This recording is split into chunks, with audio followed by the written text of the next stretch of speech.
My bad. Hi. Been talking to myself the whole time. Hi, let me do that again. Thank you guys for letting me know. Can y'all hear me now? Sorry, that was my fault. I literally had no idea. Struggle stream already. Can you guys hear me now? Let me know.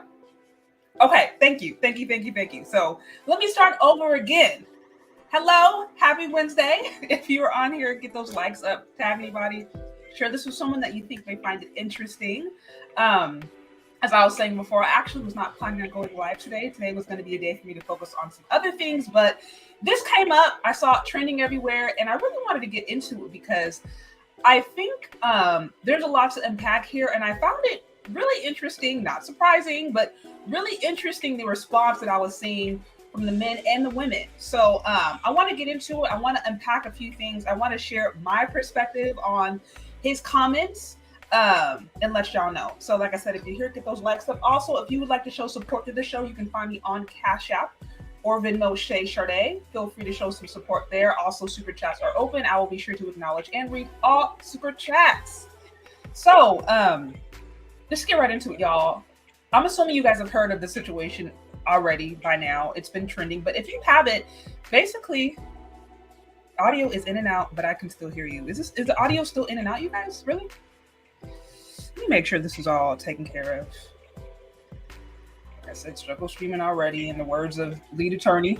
Let me guys know if you continue to have issues with the audio, and then I will go to plan B. Audio sounds okay. Thank you. Yeah, so like I said,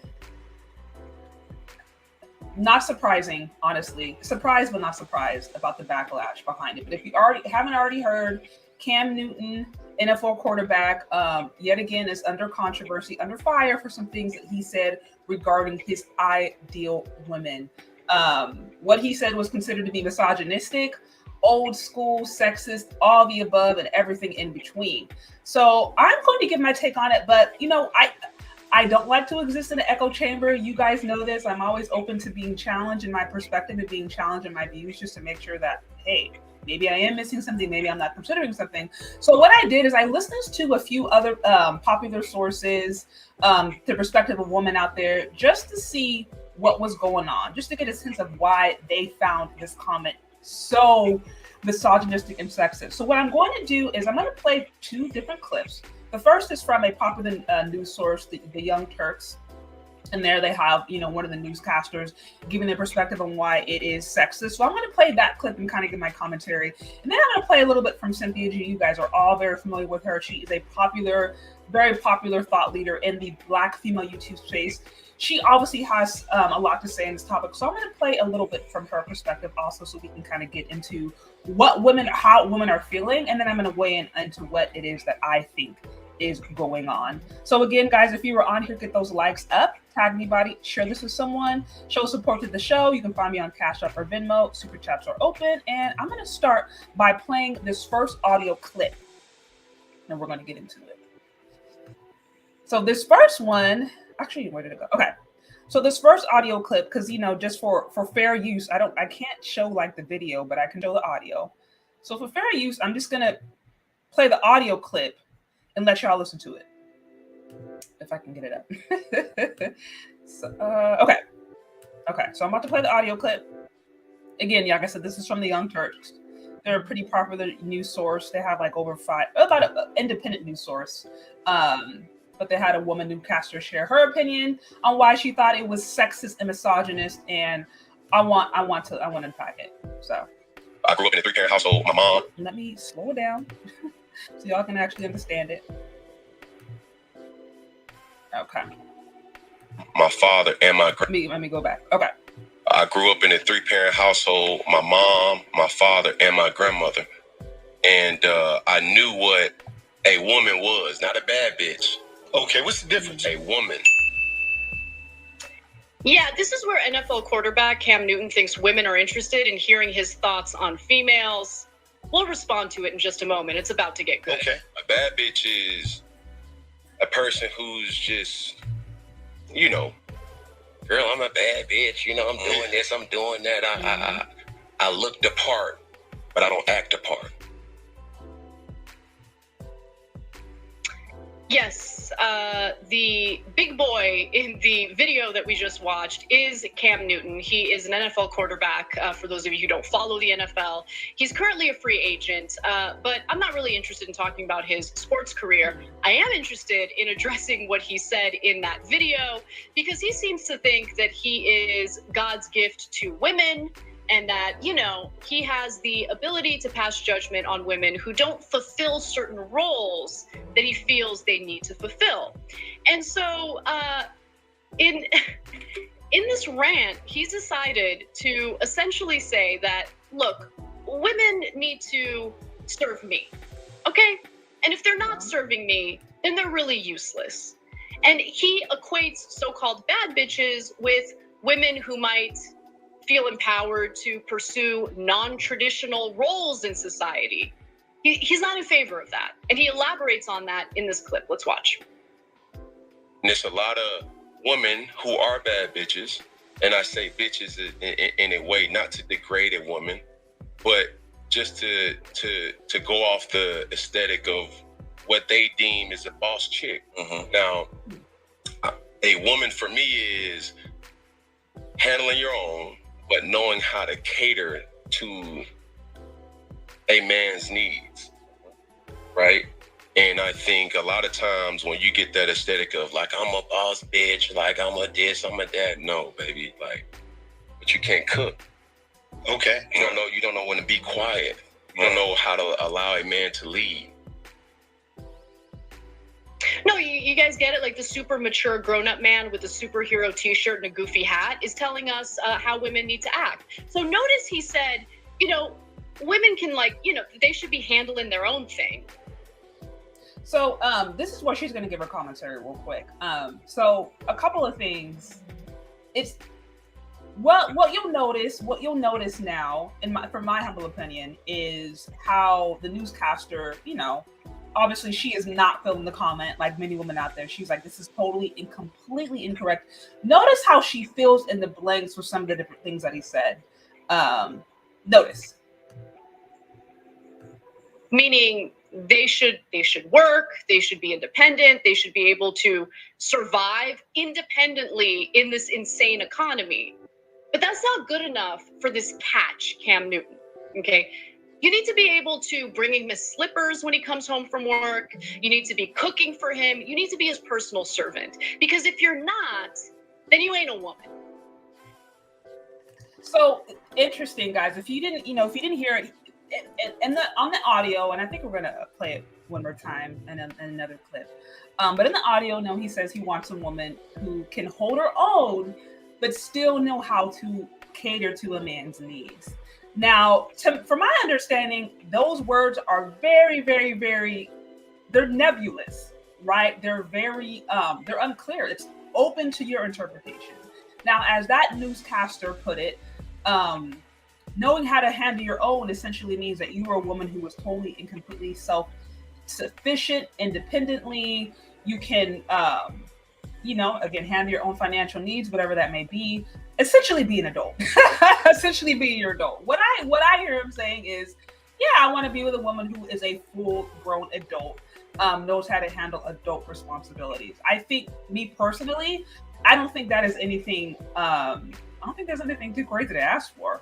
Wanting to be with somebody, a woman who can handle her own, right? Meaning having a strong sense of who she is, having a strong sense of what she likes, her personality being developed, her emotional awareness being developed. I don't see anything misogynistic about that, to be perfectly honest. Now, here's where it gets, the problem is, right? Catering to a man's needs. What does it mean to catering to a man's needs? Now, to her, to the newscaster, that means you're his servant. You bring him his slippers, whatever he wants to. You make sure the house is spotless at all times. You're always cooking for him. You give him back rubs and massages, foot massages. You cater to his every needs. You be his personal servant and slave and everything associated with that, while also going and holding a full-time job. I will personally say I did not hear that. I didn't hear that he was wanting a necessarily full-time slave or servant. I didn't hear that at all. What I heard is him say, okay, a woman that knows how to cater to a man's needs. How do I interpret that? Essentially, a woman being a feminine companion. I think when men and women are working together, whether masculine and feminine, right, is cooperating and working together in a harmony, then there is an aspect of a feminine companion that is intrinsically catering to a man's needs. Maybe at one time that means, yeah, you're going to bring him a meal. Maybe sometimes that means you're just going to be a good emotional support. You're going to be a safe place. You're going to be his peace. But that does not necessarily mean that you don't have a personhood. That doesn't mean that you don't have your own boundaries. It doesn't mean that you are a slave that has no thoughts, no opinions, no you have no freedom, you are held down, you are taken advantage of. Like, it doesn't mean any of those things. To me, it just means that you are essentially a woman who's operating in her femininity with a masculine man who's operating his masculinity. I think honestly, catering is a lot more natural when there's no competition. So this is why when I heard him saying, yeah, catering to a man's needs, I didn't see anything or feel any sense of like, oh my gosh, fear associated with that. Because I'm just like, this is kind of actually what happens in marriage. Let me tell you, I have had countless women. Actually, I'll hold on to that because I think she's going to get into that a little bit later. She's going to do that a little bit later. But yeah, a woman catering to his man's needs does not mean that you are now some voiceless, personless, personalityless servant that is simply there to you're just like a robot. You're just like a robot and you have no sense of self other than just to follow and do whatever he wants. He literally said a woman who can hold his own, meaning he wants a full adult who is fully who they are, fully their individual self, but also knows how to cooperate with a man. So to me, that is different. That is different. But for somehow, I think this idea of catering to a man has turned into a woman now being subservient in an abusive situation where she now has no say so. And I think those two oftentimes get mixed up. And I find that honestly incredibly unhealthy because again, when a feminine woman and a masculine man, I believe, are working together in that dynamic, there is an aspect of her catering to him that is natural. It's not oppressive. It's not, oh my gosh, I'm forced to do this. It's kind of natural. Women who feel protected and loved or taken care of naturally want to cater to their man. They naturally want to show love to their man. This is not controversial in the context of two people who genuinely love one another. So like I said, guys, if you're on here, get those likes up. Also, show support to the show on Cash App or Venmo if you would like to. Also, super chats are open. I will be sure to acknowledge all super chats. I am briefly going over the perspective I saw from other women as to why they were not happy. They were not happy with what Cam Newton had to say about women. I'm reviewing right now what a newscaster from one popular news source, the Young Turks, and she's giving her perspective as to why what Cam Newton said was sexist. And then we're going to go a little bit into CG and her perspective on it, since she has such a large influence in the Black female YouTube space. Again, hit those likes, y'all, and show some support to the show. I'm going to continue with her commentary. What's missing in this exchange, in this conversation, is what the hell does Cam Newton offer to his female partners? Oh, that's right. I do know what he offers to his female partners. In fact, when his longtime girlfriend was pregnant with their fourth child, turns out he cheated on her and got another woman pregnant. Oh. Is that what a big boy does? Is that something to be proud of?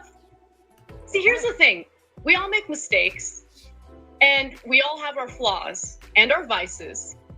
But for him to sit there as a guy who got his side chick pregnant as his longtime girlfriend was pregnant with his fourth child, how about you shut up?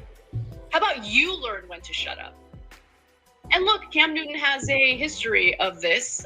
In fact, why don't we go to this next video? This is from a press conference where a female sports reporter asks him a sports-related question. Just take a look at how he responded to her.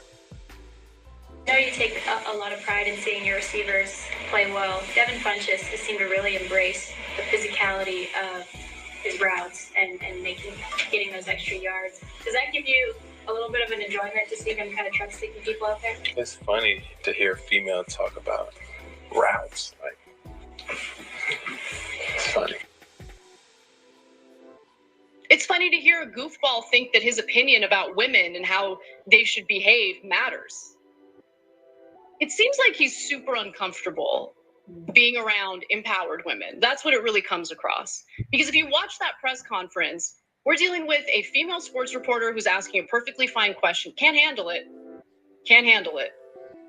And apparently, women who like to think of themselves or refer to themselves as boss bitches also makes him incredibly uncomfortable.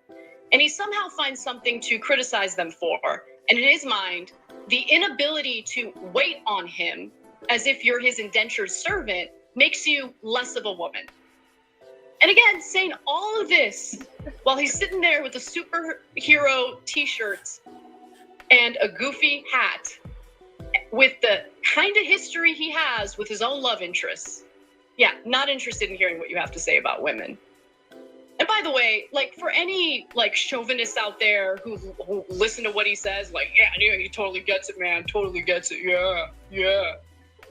Okay, so what do you do to help your female partners? Because if a woman is expected to work, earn a living, be independent in this economy or in a relationship, and then also come home and do the cooking and cleaning, what about all the roles that, because women are engaging in all sorts of untraditional roles, which I'm in favor of, right?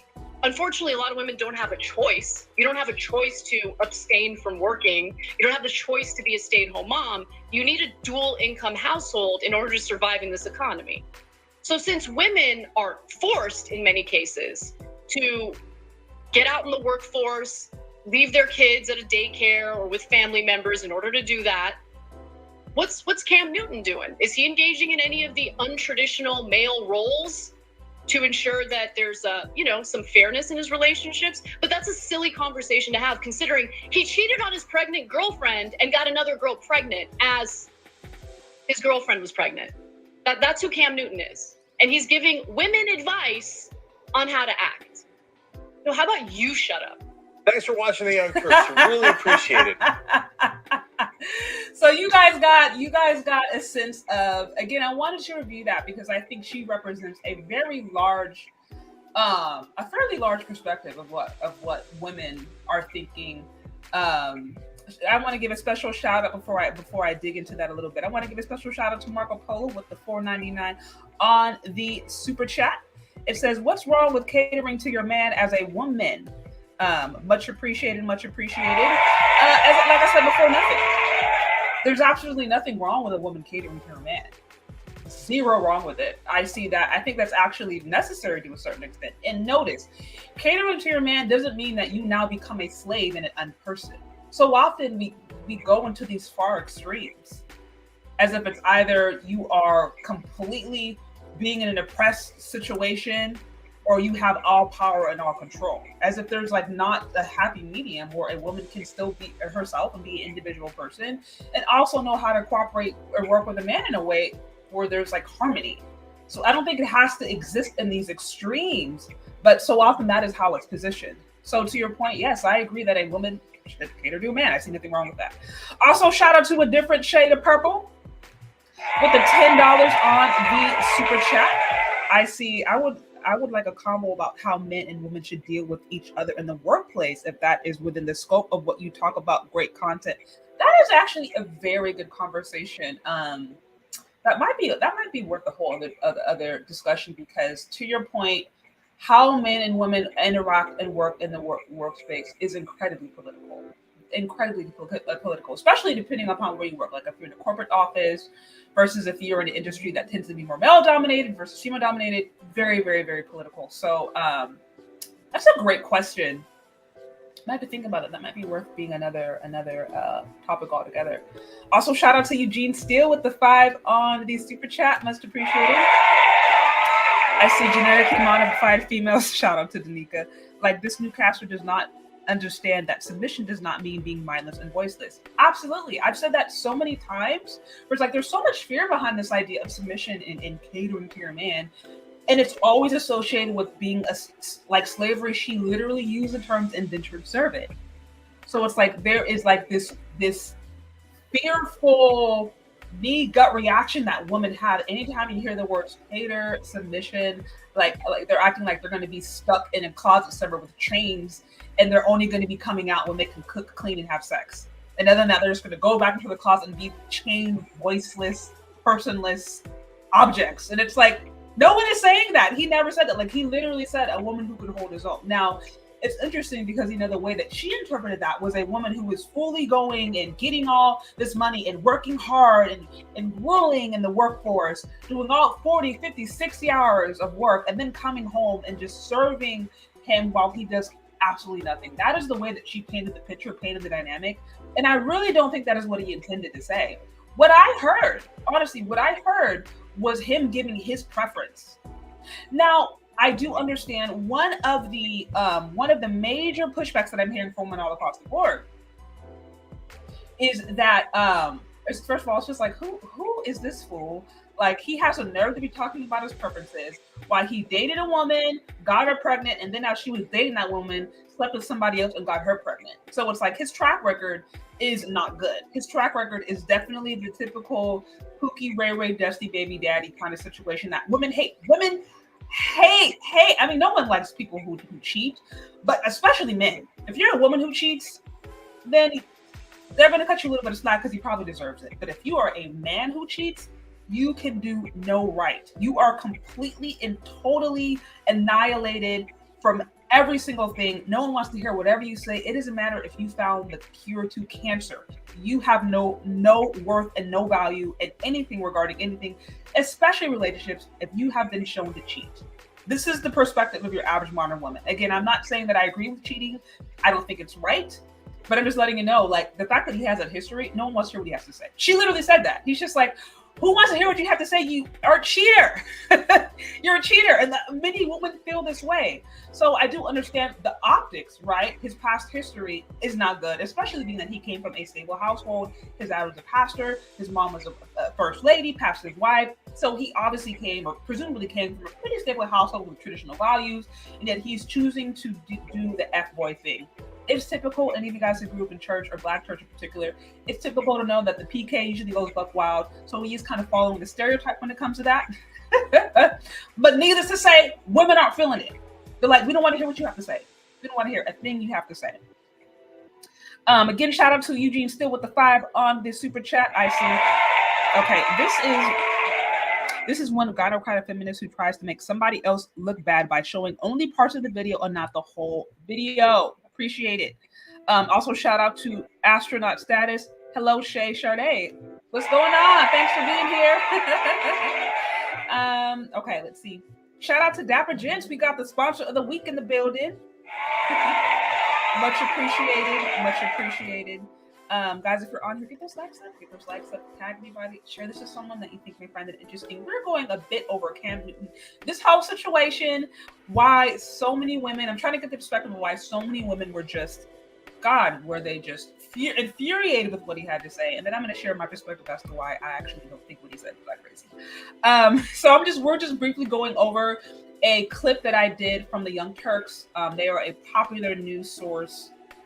And they had one of their female newscasters, I think, who's a feminist, or she doesn't identify as a feminist, certainly has feminist ideology. And she was just giving her take as to why what he said was completely and totally just wrong on all levels. So again, that's what I've heard many women being like, first of all, you are a cheater. So you should have nothing to say at this point because you're a cheater. And then if you actually look at the interview, he did have a cartoon t-shirt on. He had something going on. And so I've seen all women kind of, just bash what he was wearing, yada, yada, yada. But at the end of the day, the main pushback I'm hearing is like, hey, you're a cheater. So you shouldn't even be talking about what a woman wants. And by the way, you look goofy. So you have nothing to offer. I've literally heard this. Now, we all know, practically speaking, at the end of the day, even with his crazy track record and him having multiple baby mamas at this point too, as far as I'm concerned, and multiple kids, he is still isn't he like MVP? I don't even know the exact title, but I know he has a really successful career, a lot of money, and a lot of status. So at the end of the day, he can sit online and say what he wants and be called misogynistic, and there's still going to be women who want to get with him because he's rich and successful. It just is what it is. And here's my thing. What I heard from him was him giving his perspective. So can a person not give what they want in a relationship? Can they not voice their opinion on what they desire in a relationship? If a man has clearly shown that he's made mistakes, or if he's cheated in the past, whatever it may be, does that mean he still doesn't have the a say so? He still doesn't have the opportunity to share what he desires in a partner? Like, does that mean he's completely removed from the conversation? That's what it seems like. That is what it seems like, y'all. So, it's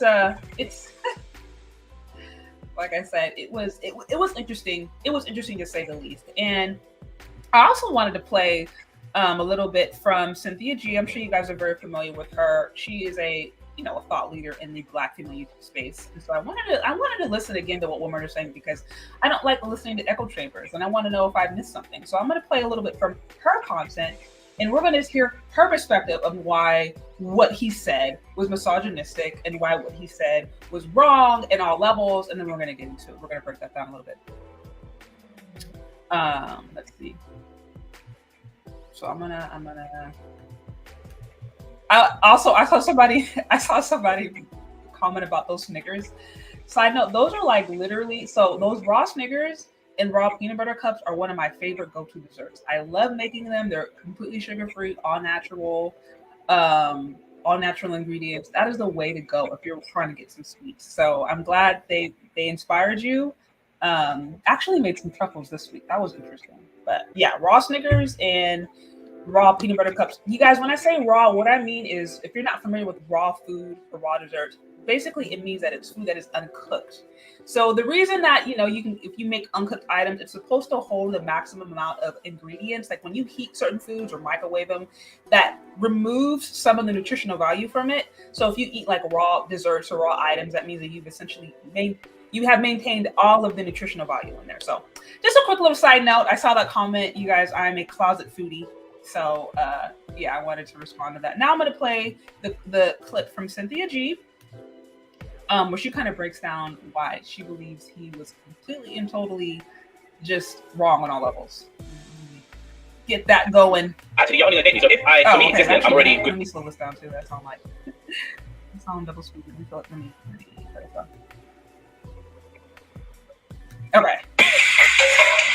we got her going. We got the intro, y'all. Okay.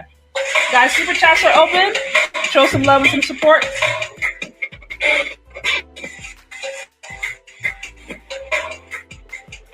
The main thing that Black women miss the trick on is that Black men already know that Black women only date Black men generally. So it's like I'd say it's like a 90% split. Maybe 10% might date outside, 90% only go for Black men. So that means we already know your hands. So we already know, you need this, you need that, blah, blah, blah, blah, blah, blah. But actually, you're only going to date me. So me existing, I'm already good enough, not realistically, but I mean, as in you're only going to select from me, and there's no real way I'm going to lose you because you're not going to look anywhere else. Hey guys, I wanted to come on here and talk about Cam Newton, and y'all have been sending me stuff on Cam Newton for a while. Y'all just really been wanting me to talk about this man and his struggle dreads that looks like he has tarantula legs hanging out of his hat. And so I decided to come on here and talk about that. The last time y'all told me that y'all wanted me to talk about Cam Newton, it was because he was sitting up in an interview with the queen of finesse, Brittany Renner, talking about why he didn't marry his baby's mom. And I'm going to get to that because I want to show you guys a clip of that video in addition to this clip from a podcast that he was on that's going around where Cam Newton is basically going the route of the Dusty Beta Manosphere struggle bandits, where the man with no... Dusty Beta Manosphere struggle bandit. Wow. Woo, that was deep. I'm sorry. That was a mouthful. I'm going to continue playing. No resources, no power, no social standing, who didn't even... No resources, no power, okay, so an NFL quarterbacker has no resources, no power, and no social...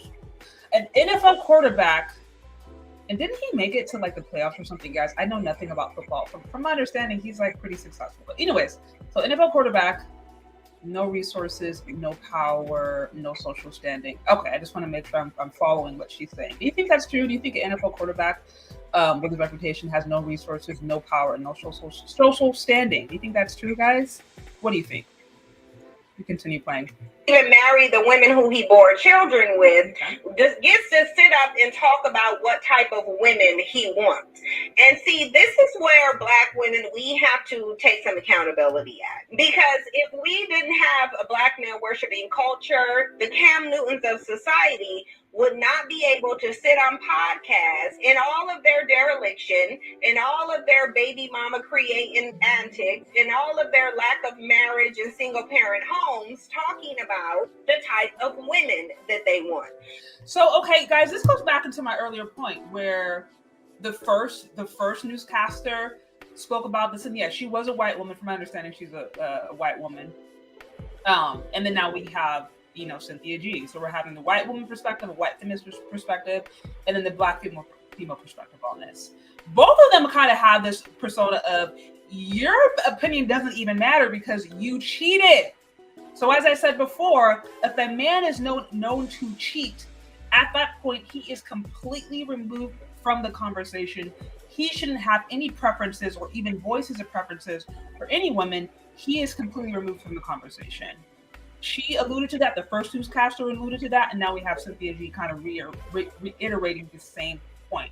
He cheated, you cheated.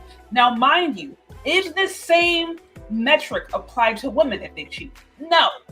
I don't think no one likes cheaters or applauds that behavior. But at least from my perspective, I think there's a little bit more leniency with women. If a woman cheats, it's an entanglement.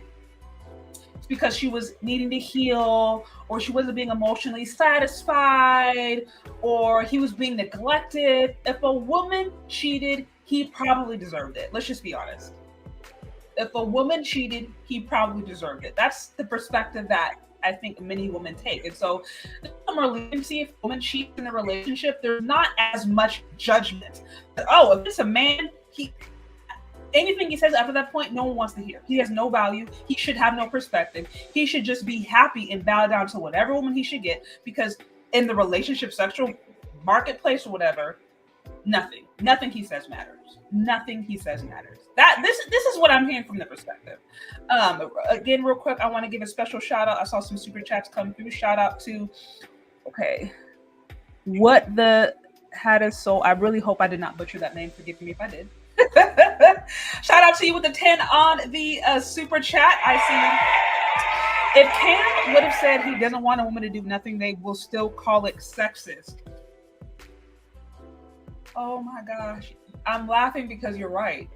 Literally, if he says, I want a woman that I can take care of and she doesn't have to work or struggle or worry about the finances, I want to take care of her, they would call her sexist or call him sexist. They would say, oh, so you think a woman needs to be taken care of like a child? You think she doesn't have what it takes to hold her own? You are such a misogynistic prick. Literally, if he said that, he went on camera and said, I want a woman that I can take care of and she doesn't have to carry the financial load or burden, they would have said that he was being patronizing.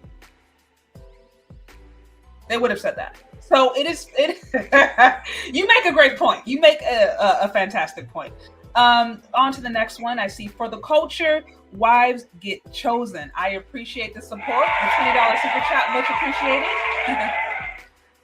Also, I think I saw another one down there. I want to make sure I do not miss. Shout out to Solid with the, looks like it is a 9 or a 4. Yeah, with the, I think 9. Is that €9? Super chat? Okay, it says the feminine expects to receive first. This is fine, but when you remove the duty to reciprocate, you get women upset that she has to cater to a man. I agree. Shout out to Christopher B with the 5 on the super chat. I see same old story. Same old story.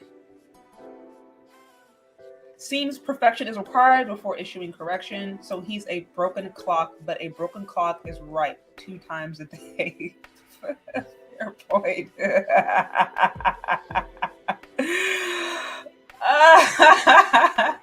That's funny. Shout out to Eugene Steele again with the 2 on the super chat. I say you just heard vintage Cynthia G. Okay, so I'm going to continue. Right now, I am reviewing Cynthia G's perspective on this. Again, why do I want to review what you had to say? Because she is a popular thought leader in the Black female YouTuber space. Love her or hate her, there's a lot of people who reference her. I have people on my channel who constantly tell me this. I think yesterday I saw something where it's just like, oh, Cynthia G was right, Paris Milan was right. I don't even remember the topic, but they referenced her. So people are listening to her. She has the attention of women. Love it or hate her, she does. So I wanted to kind of unpack what it is that she's saying. Let's get back into it. Okay. Because we live in a black male worshiping culture, they're able to do that. Because we live in a black male worshiping culture, black women won't compare black men to other male groups, which is something they need to do. Because why is it that the most derelict, non-resource having males are always the ones who are the most loudest and vocal about what type of women they want? You know, it's really, going back, the whole black male worshiping culture to me, I think, is a fallacy and a just downright lie. Because I'm like, how could, if we want to argue that men are, black men are the most dusty, imprisoned, baby mamaed or baby daddied, underpaid, low paying, lazy, senseless, powerless, resourceless group of men, okay, if you want to argue that, then how are we worshiping them? That doesn't make any sense to me. You're literally saying this is the worst of the worst, and you're saying they're being worshipped. So you're saying that we as black women worship that which is senseless. We live in a culture where white men and white women and Asian men and Asian women and the Indian community and the Hispanic community, they all get around and worship black men. They sit around and think, they pray to them. They pray to black men. They go to church and they look at pictures of a black Jesus or a black God or a black deity or whatever it may be, and they pray to it. That's why I still to this day just don't understand those terms, because it seems so outlandish and so antithetical to day-to-day reality. When we look at the way black women are treated in the system, it's almost comical. That's just my perspective, guys. That's just my perspective. Let's move on. Let's move on. Why is it that the men who, according to all data sources, shout out to Ralph Richard Banks, have nothing to offer any woman except poverty, pain, and struggles, are always the ones sitting up talking about what women won't do for them and what women should be doing? And listen, again, so what she said, this assumes that the white manosphere doesn't exist. This assumes that there are not white men and Asian men and just men of other communities who are fed up with, whether it's feminism, fed up with modern women, and haven't literally created a movement to talk about it. It's only black men who are online saying these things about women. Only black men. We all know that's not true. We all know that the complaints being made are echoed literally across all ethnic groups. Men of all ethnic groups are tired of feminism or are tired of the way that they feel like they have been undermined in this current system. Love it or hate it, whether you agree or disagree, these are not complaints that are simply echoed by black men. You have plenty of men who are saying, I actually would just like a woman that knows how to cook. I actually would just like a woman that knows when to be silent. I actually would like a woman that I feel like I have to compete with. Men of all ethnicities are saying this. This is why you literally have white men encouraging men to go to Thailand and to go to Asia to find their wives. Some of them encourage them to go to Eastern Europe. These talking points you can find. So it's interesting how something that all men are doing it now becomes the fault of black men. Isn't that interesting? Shout out to Chantel Simone in the building. It's always good to see you here. Thank you. I see your hair and collarbone circles. You're hilarious. You're my inspiration, Chantel. I literally finished a workout right before I did this live. So you are my inspiration to keep it going. So I appreciate you. Also, shout out again to Dapper Gents with the 10 on the super chat. I appreciate the love and support. I do, guys. If you're on here, get those likes up, tag anybody. Share this with someone that you think might find it interesting. Also support the show. And I see Better Future with the $4.99 on the super chat. I see you. Okay, so she's referring to herself worshiping black men, and she's projecting it as a collective view of black women. She's basically about herself. Interesting perspective. Thank you again for the love and the support. So I'm going to continue to play what it is that she has to say. I can't tell them what they can talk about or not. But what I can say is that if we didn't live in a black man worshiping culture, if black women weren't willing to regard black men as kings without a kingdom, they would not feel comfortable sitting on podcasts speaking about what they want from a woman as if they have something to offer her. And many people may be looking at Cam Newton and saying, oh, well, he's a high value man, he has money. He also has a bunch of kids and child support payments. So that money is going to dwindle real quickly. That money is going to a number of different households because this dude, like most black men, felt like it was more appropriate to create some baby mamas instead of a wife that he has at home where he's providing. And see, so okay, real quick, because you know, I the thing about, okay, so here's where I agree with what she is saying, believe it or not. There are men out there who do go around and make kids with multiple women. That actually does happen in the black community. Now, that happens in all communities too, but that does happen. Where I strongly disagree with her is the way that number is often taken out of proportion. And you have, again, a small percentage of men who have that behavior who are now represent the majority. And that's just not true.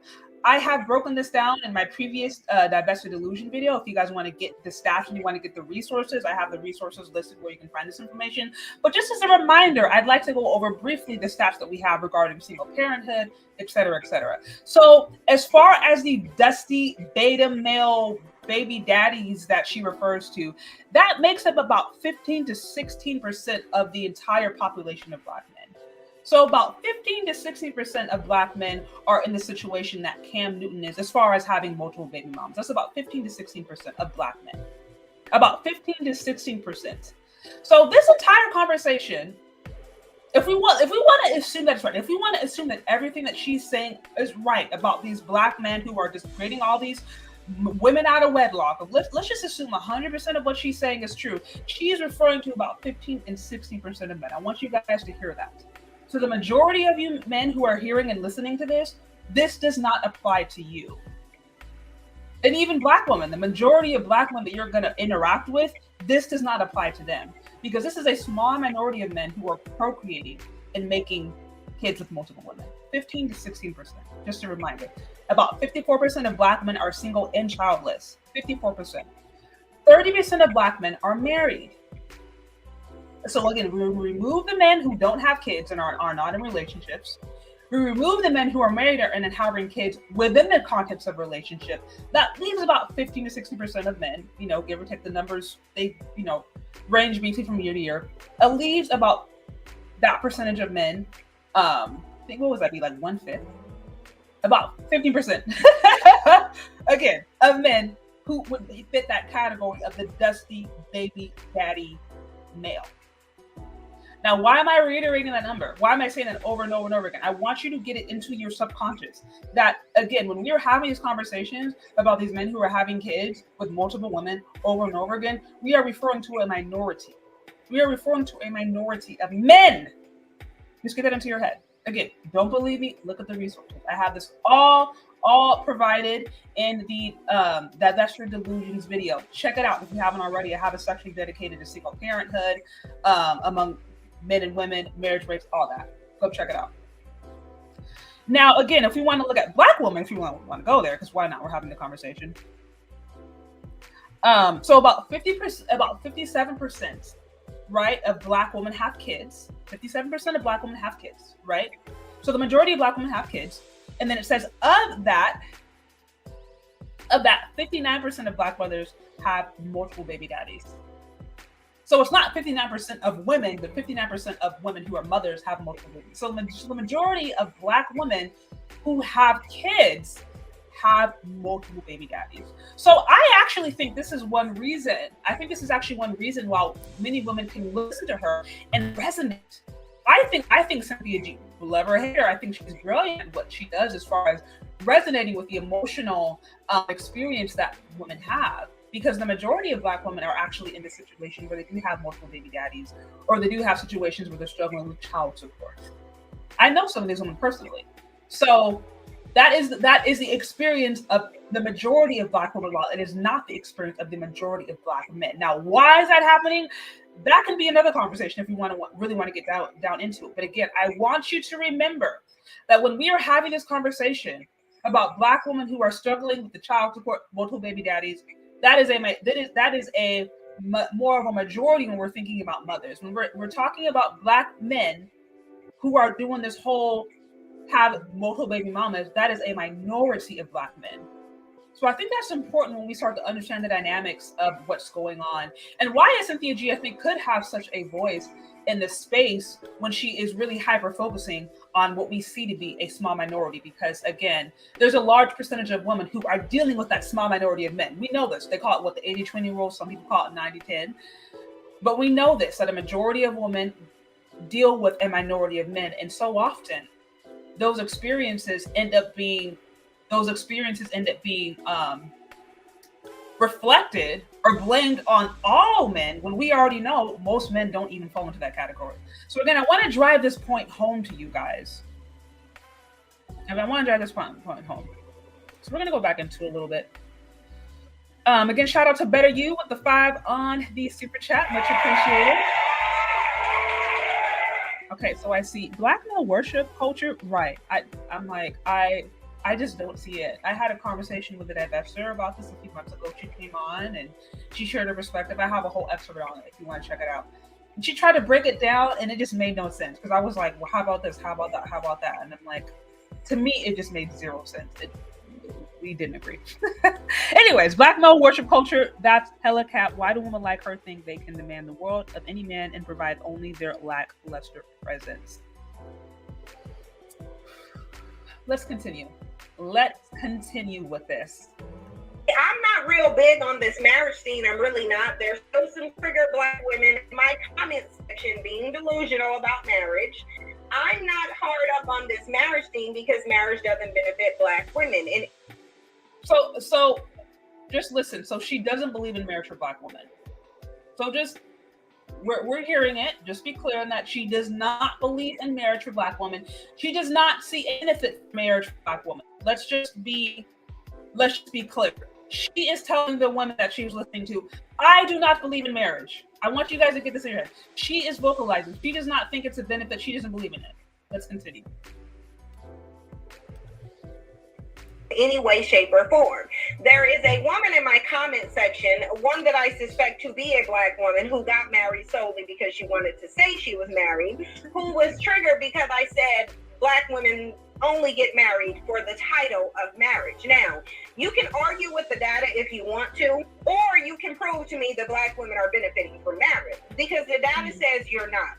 The divorce says you're not even happy. The divorce rate, this 3 times higher than the marriage rate, says that Black women are not getting anything out of their marriages. That's why they're filing for divorce. So, I don't even know that enough of us get married for us to be able to come to that conclusion. I think if majority of us were getting married, then we can maybe come to the conclusion or start to draw inferences as to whether or not it's really benefiting or not benefiting us. But majority of us aren't even doing that. Now, what we do know about marriage and parenthood, I have no issue with a woman that doesn't want to get married. If she doesn't want to do that, that's okay. But we already know statistically when we look at the numbers that if a woman does not get married but she has kids, she is severely undermining any potential that she has for financial security and financial success. We know this. This is not an opinion of mine. This is not me passing a judgment. This is a statistical reality. If a woman does end up being having a child out of wedlock, it is a lot harder for her to secure herself financially independently. We know this. So if a woman says, I don't see any benefit for women having kids, okay, that should also be followed by, you should not have kids, period. I think that's going to be consistent. But if a woman does want to have kids, then it is a benefit to do it within the context of marriage. Forget about the stability, financial stability, social stability, relational stability, the stability for your child. We know children do a lot better in 2-parent households. All of that, but even if we just forget all that and just look at strictly from a financial standpoint, which is what many women do care about, you're gonna be better off when two are actually working together legally. There's more benefits to that. There's just so much more benefits. So this whole women don't benefit from marriage.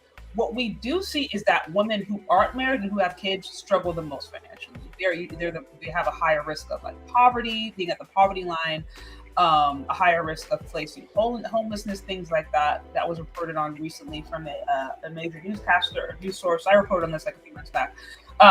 So there are many benefits when a woman does not get married, especially if she has kids. Many disbenefits. Again, if we want to go to the fact that Black women don't benefit from getting married, I don't know that we can even make that conclusion since most of us don't even do it. Most of us don't even do it. So it's like, can we even make that conclusion? I don't know. Those are just my thoughts on the whole thing. But I think like I said, I think what she's saying is really interesting because, again, it's reflecting on how many women feel.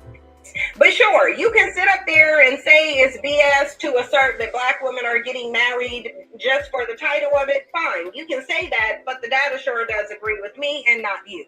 So I'm not real hard up on marriage, but I do know that Black men like to weaponize marriage or the lack thereof against Black women.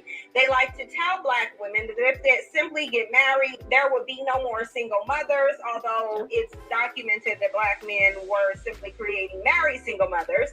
They'll tell you that you will have a father for your child when history says that Black men were walking out even when they were married because... Yeah, that's actually not true. I think she's referring to the report that shows Monahan too. What it shows is that as I broke this down in my other video, that as referring I think back to like 30s, 40s, 50s around that time, as income was going up among Black men, we also saw an increase of women filing, essentially asking for assistance in claiming desertion. Now there needs to be more research behind that to figure out why. But that was around the time where women essentially were being incentivized across the board to claim desertion as a way to get money from the government, and we did see that happening. We saw this trend happening as Black men were actually getting their income was increasing. And I think this is detailed in Monahan Sisters. So, but there is no resource to show that Black men by and large were just walking away and then all of a sudden women had to do. That's not what that report is saying. I break this down, like I said, a little bit in my other video. Because marriage is a piece of paper and there are no laws that forces a husband to be a father, a provider, or even stay in his own home. Hey ladies, if you're like child support doesn't exist. I'm confused. On a healthy hair care journey or just looking for the best products for your hair, thanks, but also perfect for curls and coils. And fellas, you can use the products too. So hit the link in the description box and pick from the garden today. So Black men will use marriage to weaponize it against Black women when they don't even value marriage, but they don't need to. They know that you do. So essentially, that's what Cam Newton is doing. He's sitting up there. You know what? I don't understand. What doesn't make any sense to me is how Black men don't value marriage, but they marry more. Because if people don't value something, they don't do it. But Black men marry more than Black women. So that's why I don't understand how you can make that argument. Also, Black men are not the ones who are initiating divorces. It's the Black women. Women in general are the ones that initiate divorce. I mean, that's kind of the whole feminist movement was very much bigging up women not needing men and not needing marriage in order to be fulfilled. So based upon the feminist ideology, who do we think values marriage less? Like, what are we talking about? It doesn't make any sense to me. Shout out to J John 4040 with 2 on the super chat. I see synthetic Baying G. I appreciate the love and the support. You said Baying. Okay. All right. So I'm gonna continue. They're trying to be a bootleg Kevin Samuels with tarantula legs hanging out of his head as he sits there in the backdrop of the baby mamas that he created, the wealth that he has is going to different households, talking about what type of woman that he wants. So I'm going to get into that, and then I'm also going to show you guys some comments because Black men are going to be who they are, and whenever they have the opportunity to publicly present themselves in an appropriate manner, they don't do it because they're not appropriate.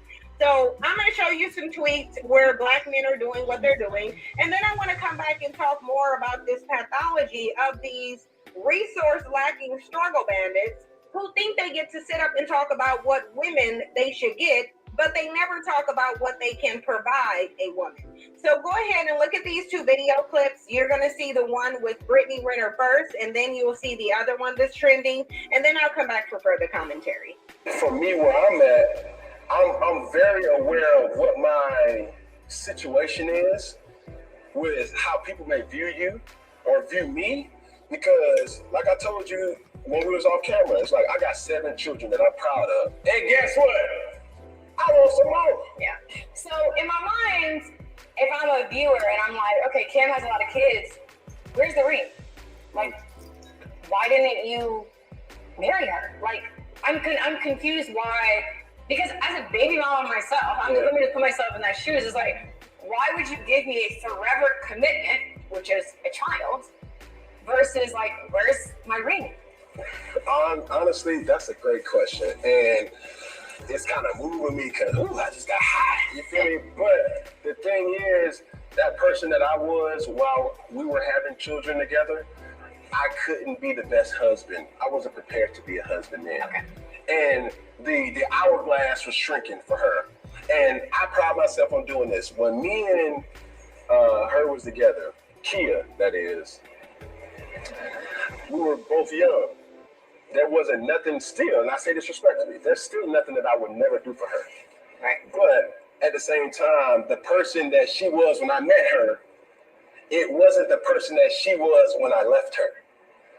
When I met Kia, and I say this protecting her too, she didn't know, she wasn't the one to be like, I want to get married, I want this, I want that. Right. And I was more so the person that, man, my parents been together for 36 years. So I know what marriage looks like. The ups, the downs, the trials and tribulations. My dad is a preacher, father's a bishop. Hallelujah. You know what I'm saying? And my mom is, only thing she knows is number 1, church. And the only thing that she knows is my dad, right? So that's all. So I know what a woman looks like, a submissive woman that's very strong and independent, what she stands for. Okay. And I've seen Kia really evolving into a woman that her standards was like, I ain't just no baby mama. I ain't just no baby mama, right? And when she kept putting pressure on me, I was like, I don't know if this is what I really want. You know what I'm saying? So selfishly, I was like, all right, well, I'm gonna do this for, that I'm trying to get myself together. And I was in Temptation Island, a football player, young. No is not even in my vocabulary, or no is not in the vocabulary of people that's serving or doing or benefiting me or the beneficiaries. And I just found myself in this downward spiral. Yeah. And did she deserve better? I will humbly say yes, she did. And the person that comes into her life and says, you know what, I will accept you for everything, for kids and all, that day's gonna come. I had a perfect example of what a man was in my life by my father. My parents have been together for 36, 37 years. Okay, so real quick, y'all, the first clip was a clip that he had the interview with Brittany Renner. Now we're getting to the clip that recently went viral. So now he's getting into that clip. Just to give y'all context. Guys, if you're on here, get those likes up. Get those likes up, tag anybody, or share this with someone that you think may find it interesting. Also, feel free to show support to the show. You can find me on Cash App Urban Milk Shea Charday. Also, super chats are open. I will be sure to acknowledge and read all super chats. So I'm going to continue to go into this clip and we'll get into it. Now, and it's a beautiful thing. I grew up in a 3-parent household, my mom, my father, and my grandmother. And I knew what a woman was, not a bad bitch. Okay, what's the difference? A woman. Okay. A bad bitch is a person who's just, girl, I'm a bad bitch, I'm doing this, I'm doing that. I look the part, but I don't act the part. Okay. And it's a lot of women who are bad bitches. And I say bitches in a way, not to degrade a woman, but just to go off the aesthetic of what they deem is a boss chick. Now, a woman for me is handling your own, but knowing how to cater to a man's needs, right? And I think a lot of times when you get that aesthetic of like, I'm a boss bitch, like I'm a this, I'm a that, no, baby, like, but you can't cook. Okay. You don't know when to be quiet. You don't know how to allow a man to lead.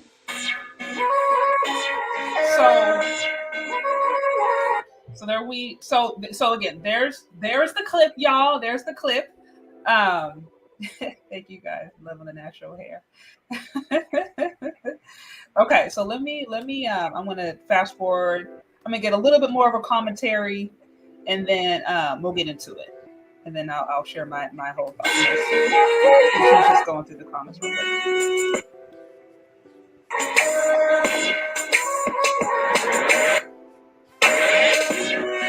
Is, and that's why I want to emphasize the point that it appears that they are stuck in a perpetual psychological state of a boy. When I saw these videos, I didn't see a man talking to a woman.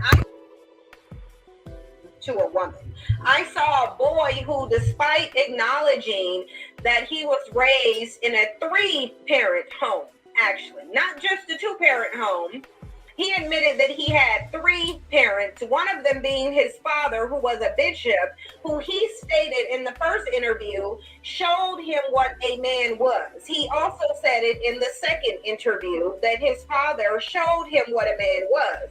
Yet he still failed to be the type of man that his father was. Even though he acknowledged that he was raised in an intact home, he went out and created 2 broken homes. So honestly, like I said, anybody who's grown up in church or been up in Black church, we kind of know that PKs, as they call them, have the reputation of going off and being a little bit crazy. So what he's done or his behavior is not necessarily inconsistent with that stereotype. And that's the thing about it. A lot of these people, they get into the NFL, they're young kids. They're just a whole lot of money, a whole lot of fame, a whole lot of access to things that they're not prepared for. So not to make excuses for it, but a lot of times, when you're that young and you have all those resources, you make mistakes. Most people would if they were put in that opportunity, especially if they weren't prepared or grew up in an environment where they had access to resources such as that. And that's what we see happen to him.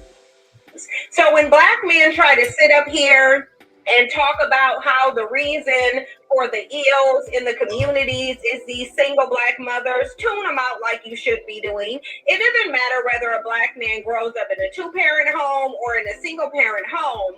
The reality is they're choosing to be the type of men that they want to be, or rather males that they want to be. They're choosing to be the type of males that are popular in the Black community. They're choosing to be the type of males who are promoted in the Black community because they make up most of the Black community. So again, I want to reiterate with what's being said. She's referring to the good 15 and 16% of men that I went over a few minutes ago. So when they say that it's a majority, that's where it's like, no, I completely and totally disagree. If we want to assume everything else she says about these baby daddies who create single parent homes, yada yada, if we want to assume all that she says is true, okay, we can do that. She's still referring to a minority of the Black male population. I want to drive that point home. 15 to 16%. If you don't believe me, actually go look at the resources. 15 to 16%. About 54% of Black men are single and childless. About 30% of Black men are married. So we're referring to the men who are now creating kids out of wedlock. Now you're starting with the 15 and 16%. So that's what I'm saying. So it's like I want to drive that. I want to drive that home, guys. I want to drive that home. Let's continue. let's continue. A few more minutes, and then I'll get into it. So essentially, when Black men tell you to choose, better than telling you don't choose the Black man.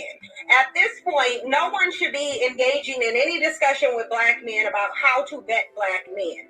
Cam Newton is an accomplished man. He has money. He's a football player. He has money, so he fits the. What's so funny, because when she started off the conversation, if you guys have been listening for me some time, she literally said he has no resources, he has no social standing. I said that at the beginning. It was like she said he has no resources, he has no social standing, no accolades. So it's funny that now later on she's saying he's successful. I'm like, okay, I thought that was funny. I don't know if you guys caught that. I thought that was funny. of so-called high-value men, because we know because black men display such poor character, they're not going to make character a part of the requirement for a high-value man. They're going to make money that requirement because it's easy to get money. It's not easy to develop the appropriate character. So therefore, black men, specifically Cam Newton, is lacking in manhood character, but he does have money. If you've been considering homeschooling or feel your child, so that's guys, I think that's a lot there. Yeah, I see it's a majority for women. If you want to go there, a majority instead of black mothers. I have to go back and look at the actual percentage for women, but as far as black mothers, those who actually have kids, it is a majority of those who have multiple baby mothers. I shared that in my previous video. I also have my sources. Check it out. Like I said, don't shoot the reporter. I'm not the one making the stuff up. This is what it is. So yes, it is the majority of black women. Black men, it is the minority. Now, like I said, to me, I don't think it's pointing the finger and saying, oh, it's black men's fault or it's black women's fault doesn't do anybody good. Obviously, both sides have areas where they can work and areas, opportunities of improvement for sure. So that's how I look at it. I think we get nowhere when we try to compare who's doing worse, who has more kids out of wedlock, to me, it is a pointless conversation. But again, why I wanted to review some of her content is because, she again represents a very strong presence in the black female YouTube space, just a fact, female social media space, period. Love her or hate her or be with her, disagree with her, she does. Like I said, I've had multiple people come into my platform and say, she's the truth, she's this and that. So you've heard what she has to say. If you want to listen to the full video, you can. We got some perspective, but at the end of the day, we saw at the beginning, the white newscaster who shares why she believes that what he said was wrong. Now she's giving her perspective of why she believes what he said was wrong, mentioning, he's the Pookie Ray baby daddy. He represents all the black men out there to begin with. They don't value marriage. I think later on in the video, she goes on to talk about how black men don't value marriage. Although, as I mentioned before, black men are married at a higher rate and they don't initiate divorces nearly as much as women do. So when we look at the numbers, it doesn't bear that out. But either way, that's one of the arguments. So that's why many of the women just feel like he just was out of pocket. He was out of pocket to say what he had to say. It was misogynistic. It was old school. He's cheated before. He's gone around and created single parent households. So why do you have the nerve now to share your preference? That's essentially their perspective from what I can see. And that's essentially their gripe. Now, here's my thoughts on the whole thing. And guys, like I said, if you're on here, get those likes. Super chats are open. Show support to this show if you would like to. You can find me on Cash or Venmo. And like I said, I will be sure to acknowledge all super chats. But here is my thought on this whole thing. Now, do I agree with what Cam Newton did? No. I do not think it was smart or a good idea for him to go around and create multiple single parent households. Luckily, he has the resources now to handle that. Your average typical guy who finds himself in that situation does not. If put in that situation, will struggle financially. He probably will not. He's probably never going to be in a situation unless he completely screws up his finances where he's going to be struggling like most Americans, even with all the multiple child support things that he has going on with him. Like I said, with that said, no, I don't think it was an ideal scenario. No, I would not agree or recommend any man to do that, whether high value or low value. But at the end of the day, even just because he made those mistakes, if you want to call them mistakes, or maybe made things that weren't the wisest decisions, at the end of the day, the way men and women are treated or seen in the dating sexual marketplace is different. He has the resources, he has the age, and quite honestly, he has the opportunity, the biological time clock, if you will, to make mistakes and still move forward and have a pretty successful life, and even a successful marriage if he wants to do it, because he's a man. And because men are judged and valued differently, even with all these women going around and counting and saying, oh, he's a dusty, he cheated, he's not a good man, yada, yada, yada. Your average woman, if he slid in their DMs and was just like, hey, I'm going to take you out, I see you as a catch. Your average woman, if he slid in those DMs with the hair that they were clowning, with the t-shirt he was wearing, they would give him a chance. Oh, they would jump on the opportunity. Every last one of those women who were in there hooping and hollering, talking about he a dusty, he a beta this, he's a trash bag, whatever. I bet you almost 100% of those women, if they had the chance to go on a date with him and to be with him, with the amount of resources and money and accolades that he has, they would jump up at the opportunity. And even if they wouldn't, there are plenty of women who would. So that's what I'm saying. It's like we can hoop and holler and get all mad and try to counsel him all we want, but the very fact that he is successful and he has notoriety, and yes, he has attention, and yes, there are women out there who love attention, who literally love attention and love being with men who will get him attention. He's not going to have a shortage of opportunities. He's going to continue to have women, attractive women, beautiful women, give him a chance because of who he is, period. And I think that infuriates people. And I think, that's why they're just like, oh, you shouldn't have a say. So you shouldn't this, and that. He's still who he is with his track record, with his success, with his reputation. And he's going to have access to a beautiful woman as long as that continues. It's not going anywhere. It just is what it is. I didn't make up the rules. I'm not saying it's right, but that is the reality. And I do think that there's some women who find that upsetting and annoying. Also, what he said to me was, as far as what he wants in a woman, what he desires in a woman, I see nothing wrong with a man expressing his desire or his desire for a woman. I see nothing wrong. Nothing wrong.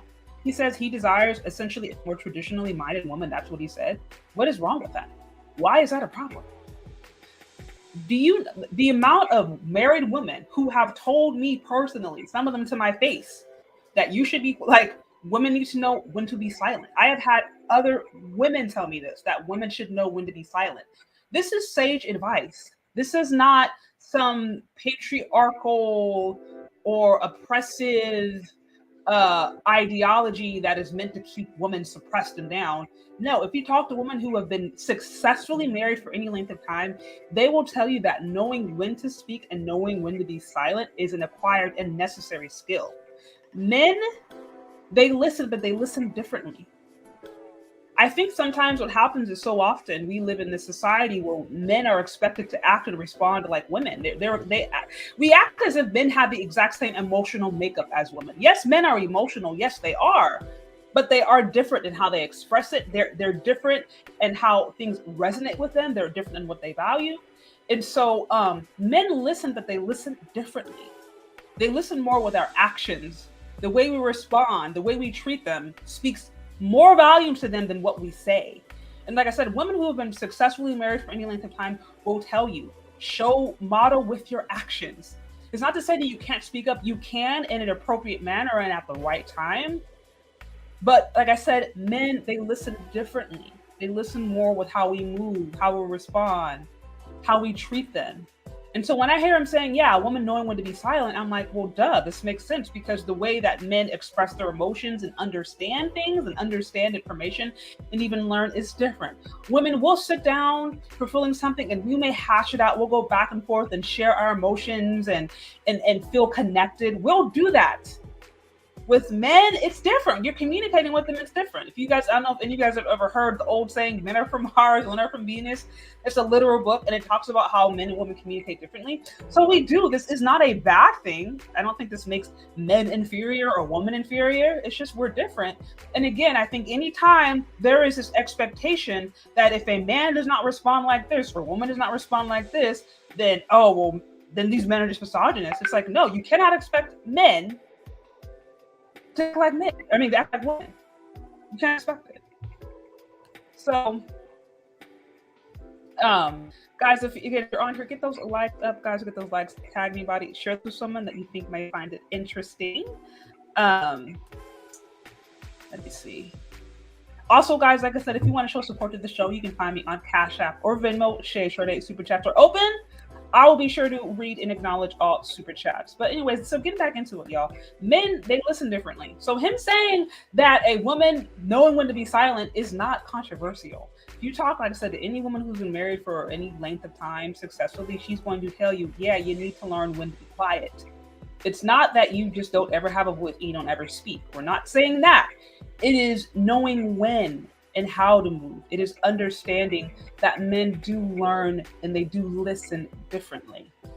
That's it. That's what I heard. He was literally telling, it's like he's telling us the keys to his heart, essentially. Literally. It's like he's putting it out there. It's a simple thing. And instead of women like peering in and being like, okay, interesting, it's like, oh, now he's misogynistic. And it's like, no, you talk to older women, they'll tell you this. Like I said, I've had multiple older women tell me this to my face. Tell me how when they didn't do that, when they were trying to do certain things or they were trying to force their opinion down their husband's throat and saying it over and over and over and over again, how it made things worse. And then they were just like, okay, I got to communicate differently. That's what I hear. And I see this, yeah, you realize Cam said nothing about money or education. Bingo. He said a woman that knows how to hold her own. Like I said, that is very, very, very, very, it leaves a lot of room for interpretation. Now, some women filled in the blanks to mean, oh, that means she got to go work 60-hour job and have a PhD and a master's and hold 2 jobs and then come home and cook and clean and rub your back and do your feet and cook your meal. And like, so I saw a woman really read into that when all he said is have a woman that knows how to hold her own. That could literally be just have a woman who feels confident in who she is, or have a woman who feels like she can hold a good conversation, or have a woman who is not so clingy. Like if I'm not texting her every 5 minutes, she doesn't feel like I don't love her. Like that could literally be what it means a woman knows how to hold her own. We don't know. It was very, it was left for interpretation. But like I said, we saw a lot of folks reading into it. Yeah, so like I agree with that. He said nothing about education. So again, going back to what he said, a woman being silent, I see nothing wrong with that. No issues with that. I think that's like, yeah, it's kind of what, again, successful older married woman will probably tell you. That is what they've told me, literally to my face. Also about a woman knowing to cook. Remember that old saying, the way to a man's heart is through his stomach? This is the crazy thing, y'all. Women of old knew this. Women in the past knew that men are kind of simple when it comes to this kind of stuff. Just knowing how to cook a good meal. It doesn't seem like it should be that complicated, but it really goes a long way. Him literally saying, yeah, just someone that knows how to cook. Like this is not anything complicated. This is not anything complicated. But somehow, again, that's misogynistic. Something that essentially adults should know how to do to survive is misogynistic. Again, I personally see nothing wrong with that, because this, if we were maybe 60 years ago or talking to our great grandparents or whatever, or great fill in the blanks, this would have been the advice that they probably gave.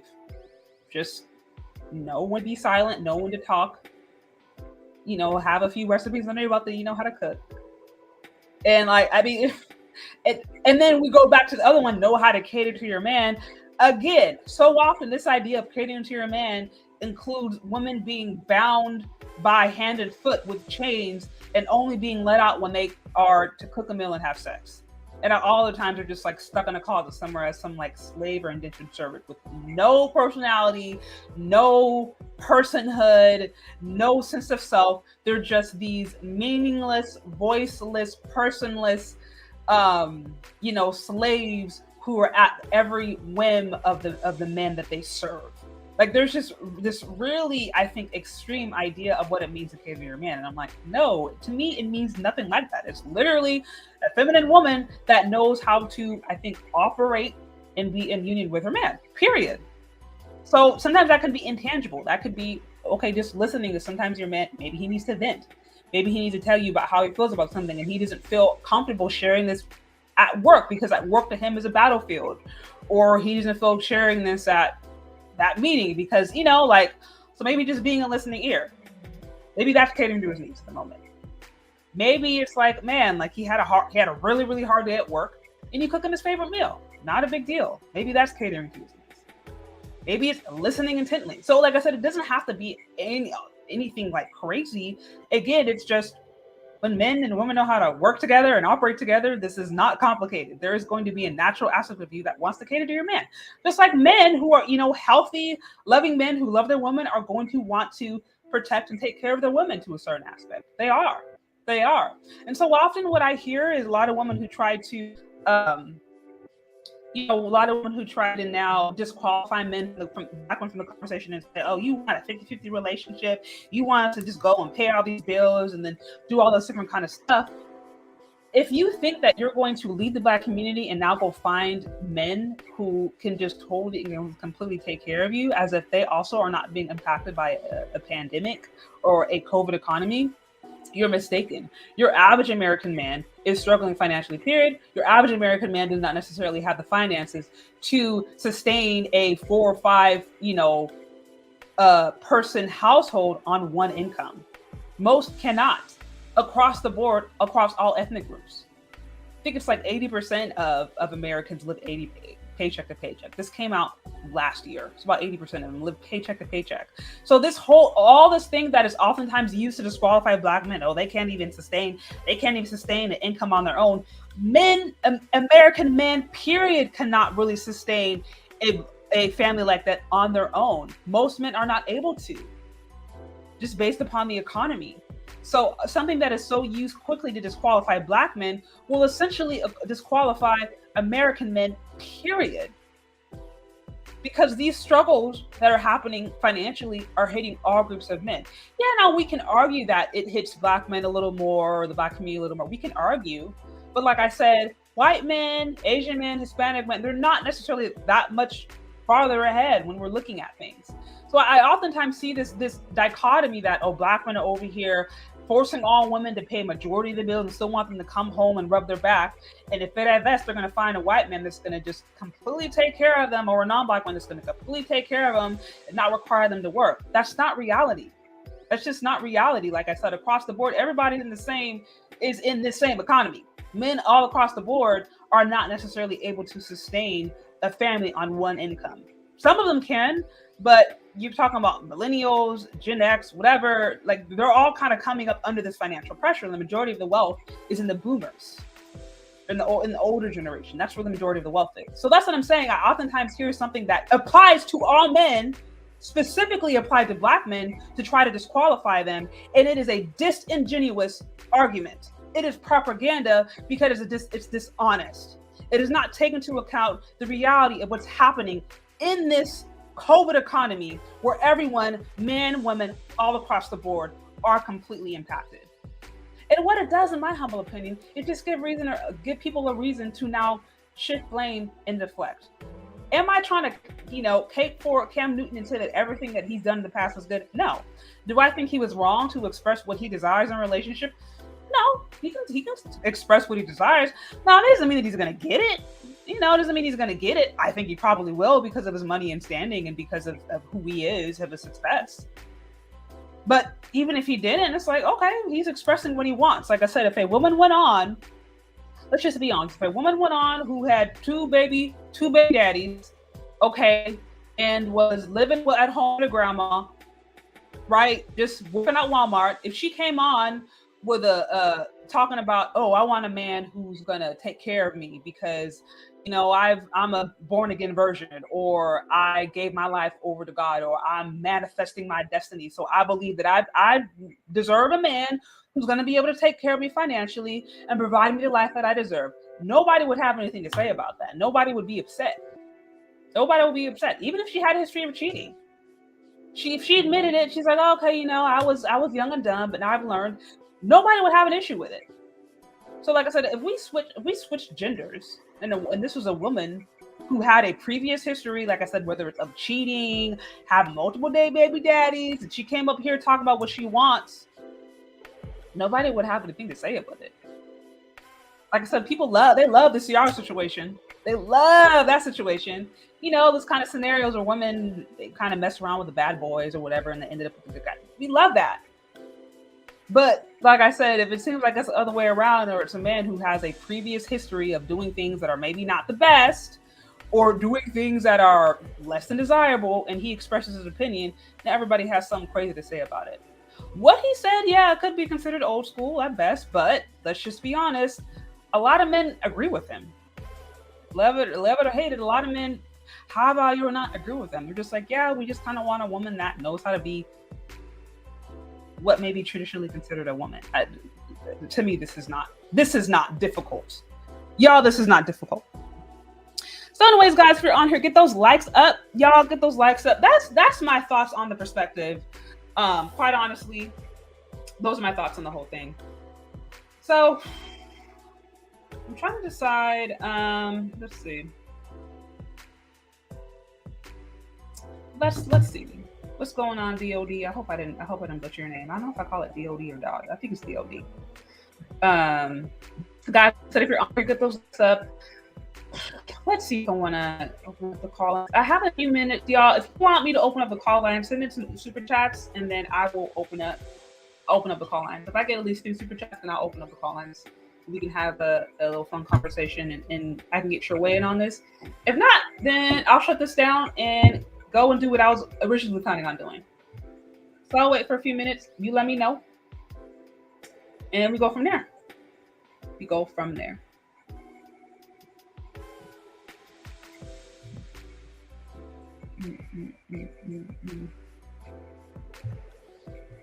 Those of you guys, like I said, who were just coming through, you can hit the like button, get the like button. We just went over a lot, y'all. We went over first a newscaster from the Young Turks, I think she's a white feminist, or she doesn't claim identify as a feminist. She at the very least has feminist ideology. We went over that. Then we went over what Cynthia G had to say about Cam Newton. We kind of dissected and went a little bit deeply into what it is, why it is that they went against what he had to say. Then I just shared my perspective on the whole thing. Why I think that what he said at the end of the day was not that offensive. Truth be told, if you talk to any woman who's been married for any length of time, I'm talking like decades, she'll likely tell you the same thing. Like I said, I've had women to my face tell me, know when to be quiet. Okay, not saying you can't talk, but knowing when to talk and how to speak is an acquired skill that you must learn. I've had women literally tell me this multiple times. I'm not talking once, multiple times. So that's sage advice. Knowing how to cook a meal, not difficult. This is just something that all adults should know how to do, to be perfectly honest. So that's not anything like abnormal. Knowing how to cook a good meal. I've also heard that. What was the other thing they said? Knowing how to cater a man's needs. Again, guys, this is just common sense. When a man and woman are working together, women naturally want to serve to a certain extent. Whether you want to call it being a helpmeet, whether you call it wanting to express love, women are naturally going to want to serve and do things that are going to make their man feel taken care of. And men are probably naturally going to want to protect and provide. To me, this is just, whether you want to call it the feminine, the masculine balance, or just people working together, it's not that complicated. No one is putting out here saying that you got to sign up to be an indentured servant. No one ever said that. He never said that. He never even suggested that. He literally said a woman that knows how to hold her own. So I didn't hear anything wrong with what he said. I heard nothing wrong with it. Now, yeah, like I said, the optics look kind of bad based upon his previous history. It's like, bruh, yeah, you don't have any discipline when it comes to your sex drive as it appears. So there's room for opportunity there. Like, I could see how people could come to that conclusion. But at the end of the day, people make mistakes. People act young. He can say he was young. And like I said, at any moment, he could get his life together and be like, okay, I'm ready to marry. I'm ready to settle down, commit to one woman. And he'll probably be able to do so. He will. Because of his resources, because of his money, and because of his status. Love it or hate it. Love his dreads, hate his dreads. Love his t-shirt, hate his t-shirt. Most women, if he, like I said, went up into their DMs, slid through into their DMs, would jump on the opportunity to go out with him. Let's just be honest. So that's my perspective. But okay, y'all. I'm not seeing. So you guys, we said men are forgiving of women's men are forgiving women's past. Okay, guys. So like I said, if I got super chats, then that let me know you guys wanted to have the call lines open. It's looking quiet. So I guess we can wrap this thing up. Like I said, I didn't see anything wrong with this. I really did not see anything wrong with this. Like, I thought what he said was normal. I thought what he said was like honestly, my thing is this: if you actually really do want to learn, or if you are interested in at least learning how do a lot of men think, what do they value, what is interesting to them, I think you got a little insight into it. If you kind of go and listen to what men are saying about this, most of them are just like, now I know those who are in the corporate space, they kind of have to save space. They have to save face. They have to, they have to act like that they're not supporting misogyny, because men nowadays, nobody wants to be considered sexist. That's kind of like breaking the code, at least in the corporate space. And so you're going to have a lot of men and maybe higher ups who have to kind of, do the political thing and show like, oh no, we don't agree with these traditional standards. Women should have their freedom. But really, a lot of them at the end of the day were just like, yeah, we kind of all want that. Let's just be honest. A lot of them are. So anyways, y'all, those are my thoughts. That is my perspective on it. This is a fun one. This was a fun one to unpack. Like I said, definitely make sure you hit that like button before you leave. And like I said, it doesn't seem like anybody wants to call in today, which is cool. So I guess I'll wrap it up. So I appreciate all of you guys for being here. I appreciate all of you guys for hanging out with me. Stay tuned. I'll have other stuff coming up in the near future. And I'm trying to think if I missed anything else. I don't remember if I did. Also, again, shout out to Dapper Jinx, the sponsor of the week. I don't know if he's still here, but guys, if you missed it, he is the sponsor of the week. I do appreciate all of you guys who are really showing love and support. This is a group effort, as you know.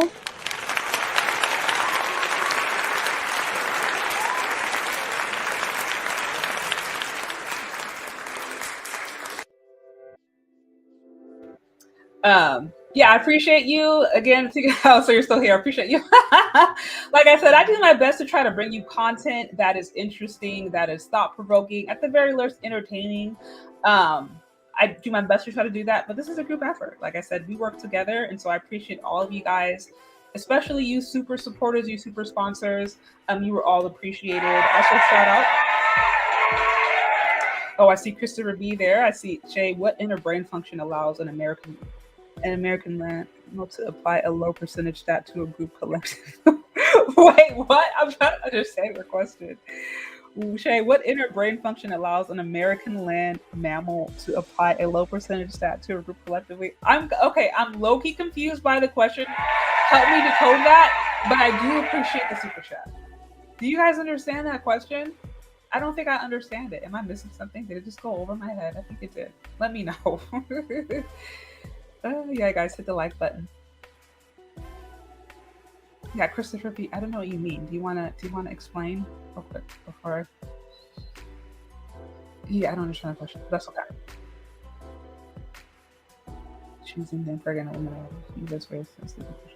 Oh yeah. Oh yeah. And you know what? I'm saying this comment. Thank you. You know what? Thank you, Matrice A, because you hit upon something that I wanted to address real briefly. It says, yeah, no one is mad at him for what he said. Well, no, most people that I've heard are mad at him for what he said. I would disagree with that, but I want to hit in the point he said. It says he needs to take responsibility for choosing to impregnate a woman off of IG. He was raised in a stable Christian environment, yet he's still, yeah. No, I think he takes responsibility of that by paying child support, by paying for his kids, and by essentially doing what he could do that. I don't really know what it means take responsibility. Like, is it like take responsibility like being, yeah, that wasn't a good idea? I mean, he did, at least from what I saw, he did say, yeah, that probably wasn't the best idea. I was tempted, I was young, yada yada yada yada yada. So I hear this term take responsibility. I'm like, so what does that mean? If the person is paying child support, if they have actually, they're doing the part financially, what else needs to be done? Now, there's going to be some people that say, oh, okay, well, they should just marry the person. That makes sense.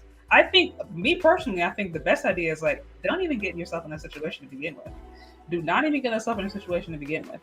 But if you're going to, okay, like I said, he has the finances to do so. I don't recommend it, but he has the finances to do so. Also, at his status and at his level, he's gonna go and marry the wife that he wants. He's not gonna probably marry somebody just because he impregnated her. And he alluded to that.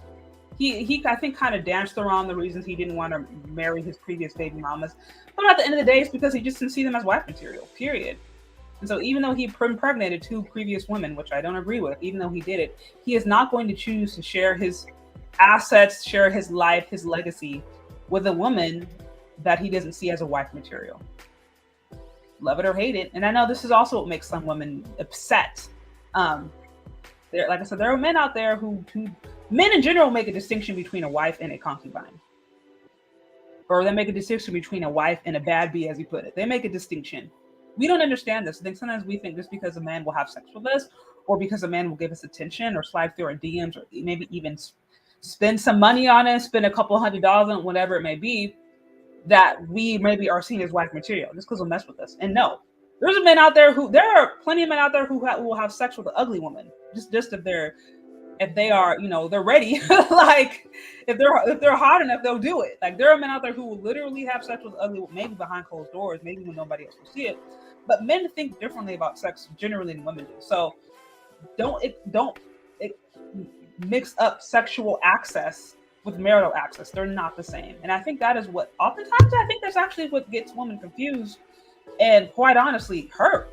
They'll think, oh, because he messed with me, or because they have maybe this is something serious, or maybe this means that I'm on his level or whatever. And a guy is just like, no, you were just there, and you were there and available, and so I took the fruit. Okay, let me see. If something only applies to 15% of Black men, they keep speaking on it as if it affects the entire population. Oh, okay. So you're saying, why is it that something that applies to about 15% of Black men is okay? So why is something that applies to the minority apply to the majority? Honestly, that's a good question. I think it's a couple of things. I think some of it is just narrative, honestly, okay, let's just be honest. There is a lot of money to be made off of pandering to women, off of feeding into the woman's emotions. I can say this as someone who worked in a marketing department, someone who actually worked in a marketing department in multiple different companies, where we literally sat down and thought about, okay, how can we connect with our consumers? Women consume the most. Now, men tend to hold more assets and wealth. We want to go across the board. Men hold more assets and wealth, but women consume the most. And so this is why a lot of companies spend tons of money figuring out how to speak to women. And so I think with that said, there is money to be made off of connecting and pandering and connecting with women emotionally. So like I said, when we look at the numbers, a lot of women resonate with the scenario of being in a multiple baby daddy situation, where they're essentially not necessarily getting the resources that they need. That resonates to a lot of women. It resonates to a lot of them. Like I said, for men, this is not the case. This is actually the minority when we look at it. But more women find themselves in that position of having to deal with multiple baby daddies than men do. And I think because women are the consumers, because women are the ones who are more likely to buy into certain things, whether we're thinking about media, the way the media is very focused, geared towards women, the magazines that we read, some of the ads. It is a feminist, whether you want to post-feminist or still pro-feminist media source. It is because of that, because of the money and the monetary incentive behind it. I think that's why we see messages like this being promoted.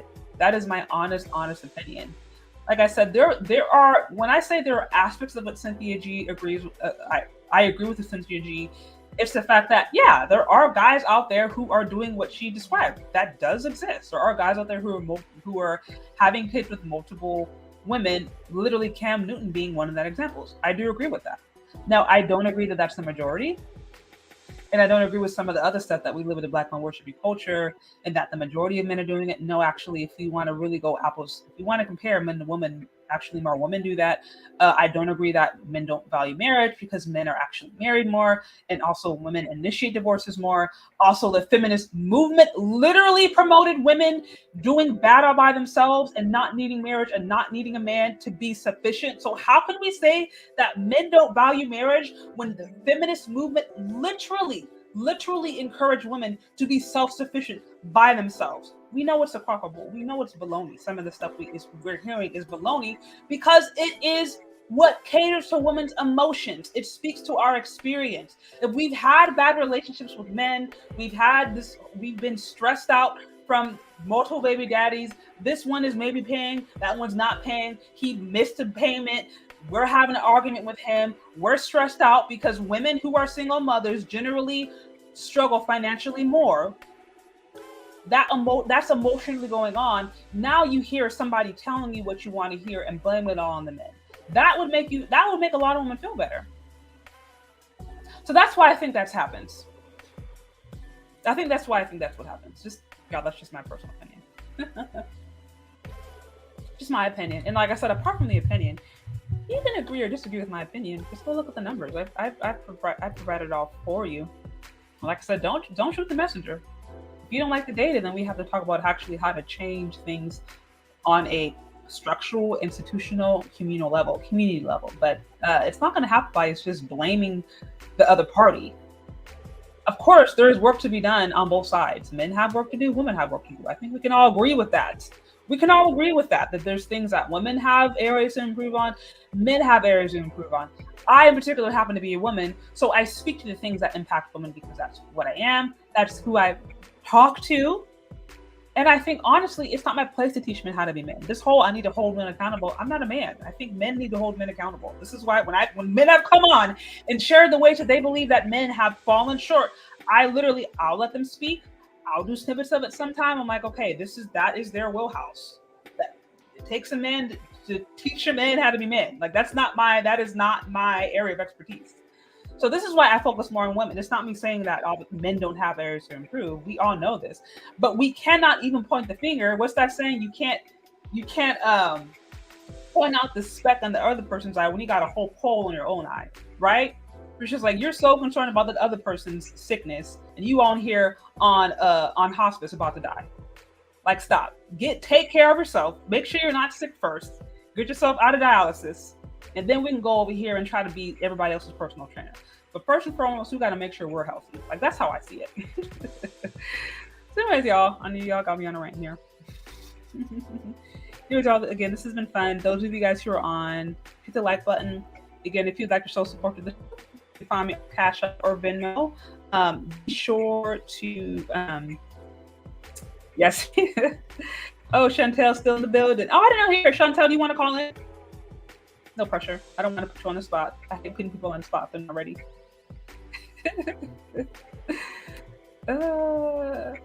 No pressure.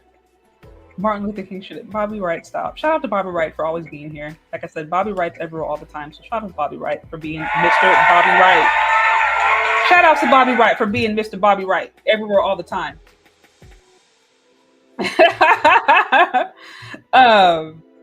Okay, y'all. I think I'm about to. They are political collaborators. Y'all got me lost in these comment sections. I go on my tangents and then I'm like,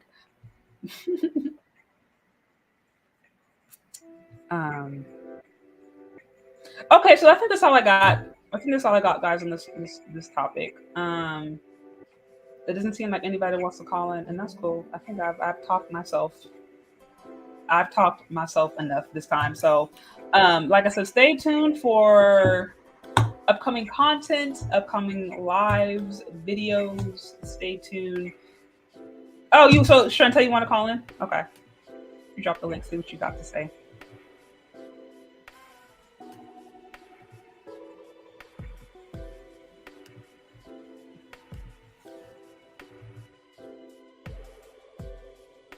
Let's see what we got here. Okay, Chantel, you can call there.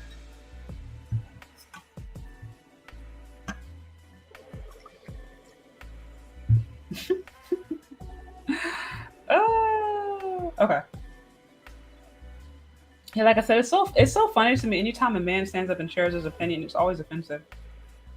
As one of the persons alluded to earlier, if dude had literally said, "Oh, women, I wanted women to take care of," he would have been sexist and misogynist. If he'd have said, "Oh, I want a woman that I can take care of and provide financially, she can rest in her femininity," they would have been like, "This misogynistic prick, I cannot believe that he is being patronizing. He's acting like women cannot take care of themselves." So the narrative would have been spinned in such a way to where he still couldn't lose. There's nothing that he could have said, in my humble opinion, that would have made him acceptable. No, there's not one thing he could have said. He should have just honestly stayed quiet if he wanted any woman to agree with him. Okay, there we go. We got Chantel on the line. Hey, what's girl. going on? Thanks for having me up. Yeah, good to have you. So what you got in the topic? To add to the point that you just made, honestly, the only thing he could have said that will make Black women or women in general praise him is to say, "Oh, we're queens and we're goddesses and men need to protect us." That's and true. Men need to provide and Black men need to be good providers. That's the only thing he could have said to not get any kind of backlash. But honestly, how I see the whole thing, all he said he wants a woman who can cook. and who can basically be quiet and allow him to lead. Now, if you know you can cook, and if you know that you can be quiet and allow your man to lead, there's no reason for you to be triggered by him saying that. Right. So literally what you're saying is that what's happening is women are telling on themselves when they get triggered. Exactly. They are telling on themselves. Because Sade, if someone was to come on and call you, and someone was to say, oh, your hair is so thin and your hair is ugly, sis, you know what your hair look like. You know you know they're capping. You know that what the truth is. You only get triggered if it's the truth. You only get triggered by something that you're insecure about. So why are we all mad about him saying that? Like, it's just very disgraceful to witness. It's almost as if no one, I mean, it's facts. He didn't tell any lies. Many of us don't want to cook because we're saying that's 1950s housewife slavery. Many of us don't want to shut up and be quiet because we're saying, you know, that's keeping us down and that's dimming our light. So he didn't tell any lies. So it's like no one can speak the truth these days. Yeah, you know what's so confusing to me too? It's like, in one instance, like even if I go back to the audio I played of Cynthia G, in one instance she literally says, women, you know, I don't value marriage. She's like, marriage has no benefit for Black women. She literally said that. And then in the same instance, in the same sentence, a few minutes later, you have him being like, oh, well, he was a PK. Why didn't he marry a woman from the church? So it's like, well, which is it?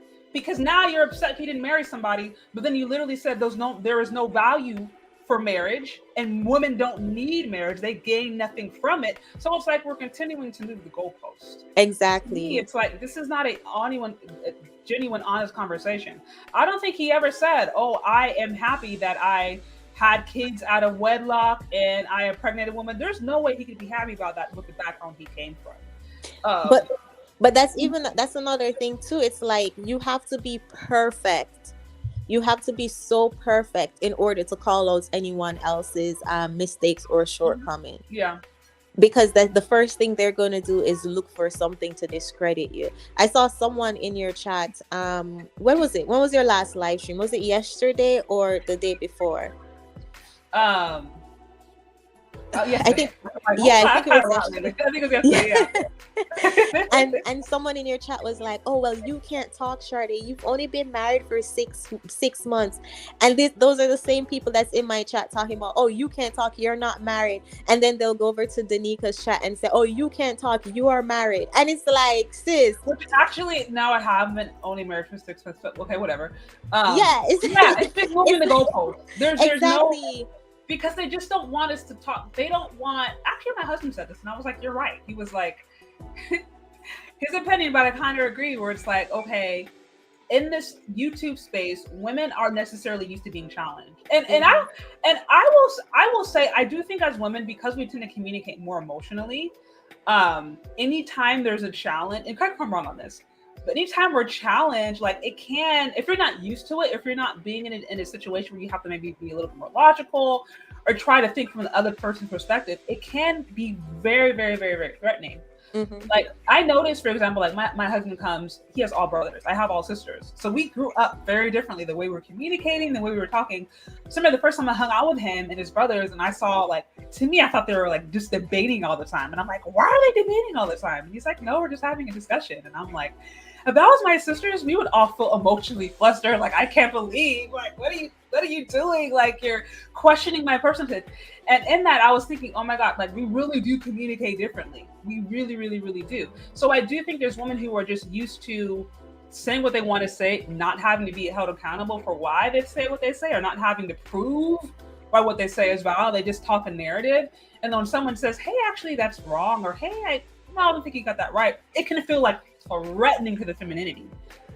Correctly, I know what you think. That's just my take on that. Yeah, I agree. And then we for so long, men haven't, like, for lack of better words, checked us when we lead with our emotions and when we have these conversations with our emotions, men tend to just walk away and not, not engage in the back and forth. So for so long, especially as Black women, we get away with saying anything and deflecting and moving the goalposts. So when we're in situations like this now, when we're in spaces like this having the conversation, they can't just move the goalposts and they can't just deflect and say, yeah, but Black men do it too. Like, they have to deal with the situation at hand, and they don't know how to handle it without getting in their emotions and acting out and trying to shame the person they're having the conversation with. Because so many people are talking, like, the fact that they started talking about how many baby mamas he has or how many kids he have, and like, even if that's the case, what he said is still true. Right. That reminds me back, like, when you were, at least for me, I could never get away with this, but it's like, if my mom caught me doing something wrong and I was like, oh, well, so-and-so from next door did it too. She's like, I don't care. You're my kid. Exactly. And you still did something wrong. I don't care if everybody you knew, everybody on this court did something wrong. You the one that I caught. You're my child. I'm holding you accountable. This was, you know what I mean? Exactly. So, and I think it's weird, but I think sometimes we act like, I'm just gonna be honest, we act like children sometimes when we do that, where it's just like, you clearly see that something that you're doing or could be doing is negatively impacting you. And instead of you saying, crap, this is hurting me, it's like, oh, well, he did it. It's like, what does it have to do with you, and what does that have to do with how it's actually impacting your life? Because at the end of the day, you still have to go home with yourself. Exactly. You do. So all this deflecting and all this blaming and it's his fault, that doesn't change the fact that when you're not online, when you're at home late at night by yourself in the bed, alone, depressed, sad, anxious, whatever, overwhelmed because of maybe not dealing with this stuff, you have to deal with those consequences. And so that's why I think we do ourselves we do ourselves a great disservice when we just are not honest about even our own mistakes. It's not about overlooking that other person. No one is saying he's a saint and a god and does no wrong. No one ever said that. I'm just saying what he said is actually how men feel. Most men feel. And just because he made some mistakes in the past doesn't discredit the fact that most men feel like that. And by the way, because he has money and resources, he'll still probably be able to get a woman that he wants. Love it or hate it, he's going to be able to do that. Like, exactly. But then, you know what is triggering, because he talked about those boss bees, those women who call themselves boss chicks, and those, like, they walk around proclaiming, oh, I'm a boss chick, because of their own insecurities. So they have to overcompensate. They have to convince, for lack of better words, people that, yeah, I'm a boss and I have it together. Now, someone calling you out and saying, yeah, I don't like you as a boss, I don't want those boss chick, it highlights their insecurities even more, because what they're trying to overcompensate or what they're trying to cover up, he's like, yeah, nah, I'm not checking for that. That's why they're so triggered, because a lot of those boss women, like, I mean, those are people who are actually doing it, people who are actually like succeeding. They're not going around advertising it on social media and telling, like, those, I'm strong, independent woman. If you can pay your rent, you don't have to be walking around telling everybody that you pay your rent. Like, come on. Yeah, guys, I'm an adult. Like, yeah, it's like that's nothing to hand clap. You can pay rent, great. Like, but so I can understand why it's triggering. I can understand why it's triggering that the only thing that you take pride in, the only thing that you bring to the table, these men are saying, okay, I'm not impressed by it. Can you cook? Can you be submissive? Can you allow me? So and they can't do that. They can't boil water. They can't. The only thing they can make is that pasta that everybody. You talk about top ramen, please. That is not even possible. That should not even be. That's not even food. That is a genetically modified item. I don't think that should be considered as like a food category. Exactly. But because that's the only thing they can do, they can put the food in the microwave and press 2 buttons. That's the only thing they can do. So they're triggered by him saying, I'm not impressed by that boss bee mentality. I want you to know how to submit. And that part takes work. Knowing how to fall back and allow a man to lead, especially if you weren't raised to do that. If you were raised to be this boss chick, if you were raised to, challenge the man and be combative, it takes work to humble yourself and be quiet and allow a man to make the decision. And they're not willing to do that part, so that it's triggering for them, because they want to force what they are on the market, and the market is saying, nah, we're not taking that. Right. No, I hear you. To me, like I said, this stuff is common sense, and there is a lot. When I see how like the reaction, the immediate reaction that women in particular have to men expressing their preferences or men expressing what they want. Even we can all argue that he shouldn't have been the one saying that. Okay, let's just say he had a perfect stellar track record as far as relationships, and he was in a long-term committed relationship with somebody, and he still said the exact same things. They would still be offended, even if he didn't have a history of cheating or previous date mamas. I think they would still be offended because at the end of the day, it is not acceptable for men to say what they want. That's just simply not acceptable. You're supposed to say that you want a certain kind of woman. And like I said, I saw that in the previous clip from the feminist, I think she was, who was like, oh, so a woman who chooses to be modern is not valuable or not this and that. And it's like, no, it's not that she doesn't have value. It's just that maybe that doesn't turn them on. So the career doesn't turn them on, the bachelors, the masters, it just doesn't turn them on. If you're lacking in those other qualities. Not to say those things are bad, but if you're lacking in like the main essential qualities. But then also, if someone like Cam is saying, you know, I want a lady who can cook and I want a lady who can do all these things, it's as simple as just going to a guy who appreciates a boss chick. Mm-hmm. Just dating someone who will want a modern woman. It really is that simple. We don't have to get this trigger. We don't have to try and cancel the man. And I saw that they brought up an interview he did back in 2017. When apparently a female reporter said something, and he jokingly said, "Oh, I guess he's saying like it's funny to hear a woman talking about the football term." Okay, you didn't need to say that. I could see how that could come off offensive. It's like, okay. It depends on, because I think they were talking about running. What's it called? Like running. When you run on the field, I don't know. Honestly, I know nothing about sports, so I wouldn't have been offended about it just because I'm not that woman that loves sports. Now, I guess. Who are like, hey, I'm a woman, but I love sport. I could see how that could be considered misogynistic, but I wasn't offended because I'm one of those women who really I don't know anything about sports. Yeah, you're right. So, yeah, like, I would find Route. See, it's like the blind leading the blinder here. Oh. Yeah, running routes. Yeah, that's what I said. I would have found that comment funny, because if I'm here talking to you about running routes and somebody who know that I know nothing of, because as I was saying on my live stream earlier, I thought he was a basketball player. Like all this time hearing his name, I thought he was a basketball player. I know nothing about NFL. Low-key, I had to look him up because I'd heard the name, but I didn't know what he did. I was like a reporter, and see, like, I'm not gonna sit there and like. So when it comes to any of these athletes, I literally almost know nothing other than what my husband tells me, or if I just see it trending somewhere. So I'm not the expert when it comes to this. That's why when I see these guys making misogynistic comments about women, I'm like, yeah, I can see how that's offensive, because I have friends who love sports, but I'm like, I'm not offended because I fit that stereotype. I know. But then I can also see where they're coming from, because what if he's used to women like us who know nothing about sports? So he's saying, okay, it's so funny to see a woman talking about routes because my girlfriend calls it running the field. You know, it's like, I understand where he's coming from. Fair point. Mm-hmm. Okay, so NFL. Okay, so he is an MVP. That's what I thought, because I was like, I heard women talk about, well, what do you bring to the table? I'm like, wait, isn't he like really successful in his career? But I don't know. So it says NFL MVP, Super Bowl court. Okay, so I thought okay, so I'm not the only one. Literally, she said I thought Cam Newton was white. I'm not the only one. Literally, I'm not even gonna lie. And then at one point I was like, wait, isn't that Brittany Renner's baby daddy? But no, he just interviewed. So that's why I was. Okay, you see, I know nothing about it. So I'm not now I don't feel so bad, because I had to do my move. Okay, quarterback. Okay, they said he's MVP, so that's a whole nother level. Exactly.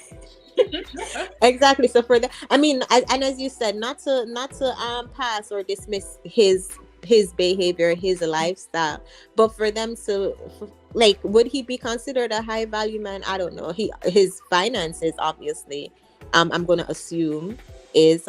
But for these women to be saying, who are you to be demanding that? Look at, it's like, I'm pretty sure if you guys are out and you see a man like him and he's like, hey babe, let me take care of you, let me cover your bills, let me provide for you, half of these women who are acting so triggered will jump to that opportunity. No, that's what I said. I feel like 90%, and that's probably a low ball, but 90% of women who were over there complaining about how misogynistic he was, had him slide into their DMs and be like, hey, listen, you know, I've been following you secretly and I want to take you out.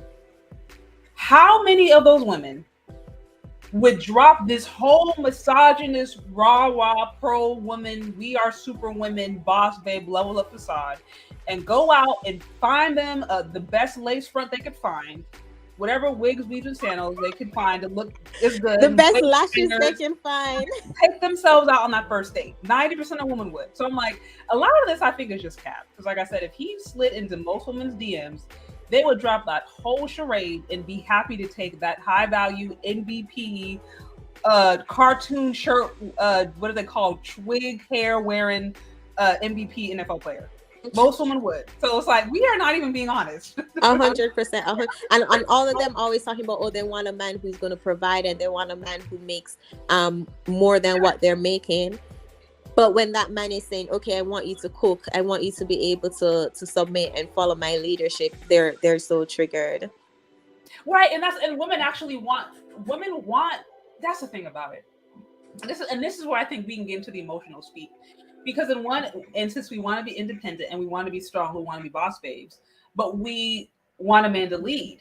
But then we want to lead, except for when the responsibilities of leadership are now put on us. This goes back into the whole thing of women being like, oh, you know, this is a matriarch, this is a matriarch, this is a matriarch, right? The Black community is a matriarch, but then all the problems are the Black men.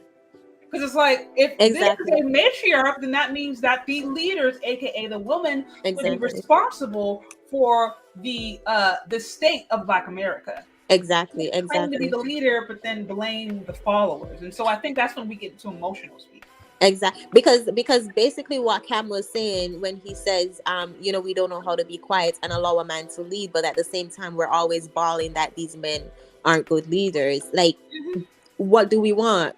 Like, what do we want? Right. We contradict ourselves, man. Right.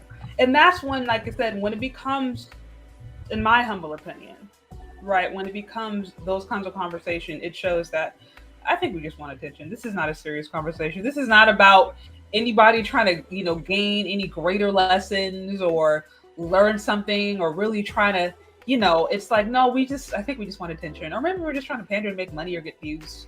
But it's not about actually trying to impact our lives positively. Yeah, not about this. We just want to cry about something. We want to play victim. We run at every opportunity to play victim, and this was a perfect one for us to play victim at. So that's 100% what it is. Right. I see most men agreed with him. Yeah, that's what I said. Like, literally, most men were just like, you said what we all think and say. And even those, I think the NFL, correct me if I'm wrong, but I think they had to like somebody or whatever had to issue a official apology and act like, oh my gosh, this was so misogynistic. Are you serious? Best believe. I thought I saw it. I mean, I could have made that up, but I thought I saw somewhere where they're like, oh, apology. I know that they have apologized behind things that he said that appear misogynistic, and probably he heard them say those exact same things behind closed doors. Guaranteed he heard them say it. Guaranteed they were laughing about that stuff behind closed doors. But it's just, you know, it's the politics of how men to a certain extent have to feel like they have to present in certain scenarios or else they're going to get canceled. We've seen this in the manosphere. I mean, NPR a few weeks ago talked about how like he was canceled in a major like male-centered marketing company. It was something where like he lost a sponsorship because they're like, oh my gosh, we don't want to be identified with a man that's seen as misogynistic or something like that. And he lost the sponsorship. I was like, that's wow. crazy. So, like, but even though his sponsors are like, was it a male-based company? It was. I think it had. I don't remember the name, but it was one, from what I understand, that is targeted to men, which makes sense. I mean, NPR's channel is very much targeted to men, but he lost it, and that's because there are companies out there where it's like they don't they don't want to be branded as misogynistic right now. It puts a lot of fear, especially like in more corporate brands. Strikes a lot of fear, even if they are behind closed doors and they they don't want to be seen as such. So then that's why I say the feminist movement is just this big bully that is forcing everybody to believe how we believe, and if you dare say anything against it, then we can cancel you. Oh, so it says he got the sponsorship back. I didn't know that. Okay, good for him. But no, yeah, you know, and even when you want to get down, if you want to get deep down into the feminism, what's kind of more what it's moved into. And that's a whole nother conversation. Because I know there's some men out there right now who I think take the more pessimistic approach, and they're just like, you know what, unless laws are completely reversed, we don't want anything to do with women. We want it to go way back to how it was like in the 1800s, like all of that. And then you have some where it's like, well, no, there are aspects of feminism that are okay, but feminism actually is now just code for female supremacy, and that's not okay, you know. So even that whole conversation around how what feminism really actually is and how it now negatively impacts things on all levels, it's a lot more complex, or I think at least I see a lot more competing views behind it. But needless to say, I think most men don't like it. Most men are just like bad, no matter how you put it. Because a man can't say he wants his wife to cook without him being cancelled, without him risking being canceled. It's like, it's really ridiculous. And the fact that we can't see how childish and how juvenile that is, it's so ridiculous at this point. It is. No, I agree. I remember I went to a party maybe like a year ago. It was like I remember an African couple, and I remember the man, he was praising his wife. It was like her 40th, and in it he was like praising his wife, and he kind of had a time where he gave a speech.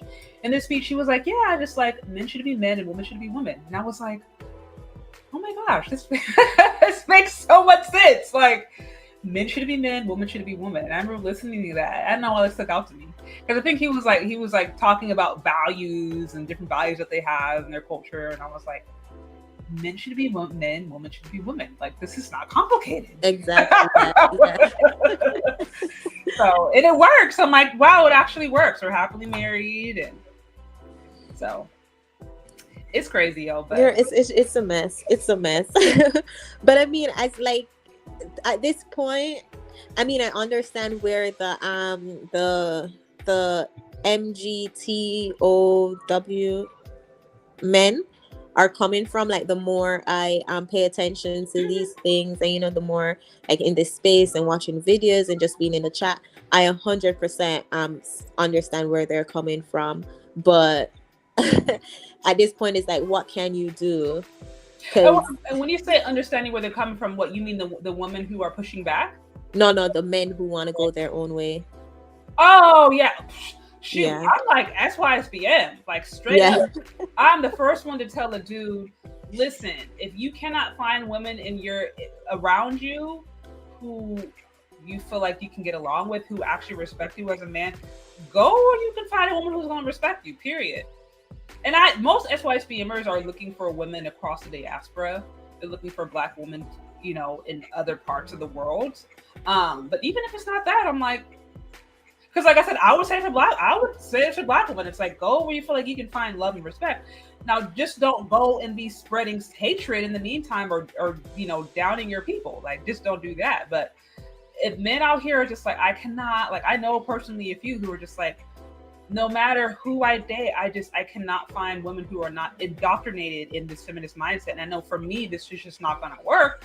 I'm like, yeah, I don't know, go to Dominican Republic, go to Bolivia, go to Ethiopia, go to I don't care, go wherever you need to go. Find you a woman that you think you could actually work with. Why not? And keep her over there.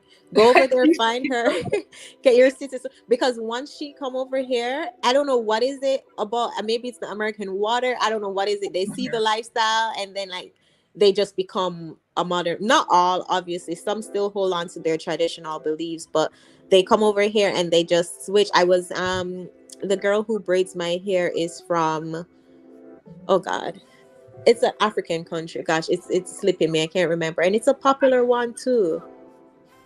I don't know, but she's This is not Nigeria. I'm trying to think of the popular ones. Nigeria, Kenya, not Ethiopia. Ethiopia, yeah. Okay. Ethiopia, okay. And her mom, she was raised extremely traditional, very traditional. She came here when she was about 6, and she's a modern woman. She's a straight up feminist, and I'm looking at her like, how you were in a house with a traditional mom, with a traditional dad, but you allow, you know, the outside world to come in and affect you this much that you're feminist, not even like borderline confused, but like straight up feminist. And it's so sad. So that's why I say like it's everywhere. Unfortunately, the poison spread to all these countries. But if you're getting your passport, get really comfortable and stay wherever. Stay over there. Honestly, I mean, you know, in most places, your American dollar it will stretch farther. So I'm not, like I said, I am one. When I started to really understand what it meant, I was like, I'm not mad. I'm not one of those where it's like, oh, you have to marry. What do they call it? FBA, ADOS, indigenous, whatever term they use, because I feel like the term's always changing. But she has to be from America, or else you are selling out. I'm like, no.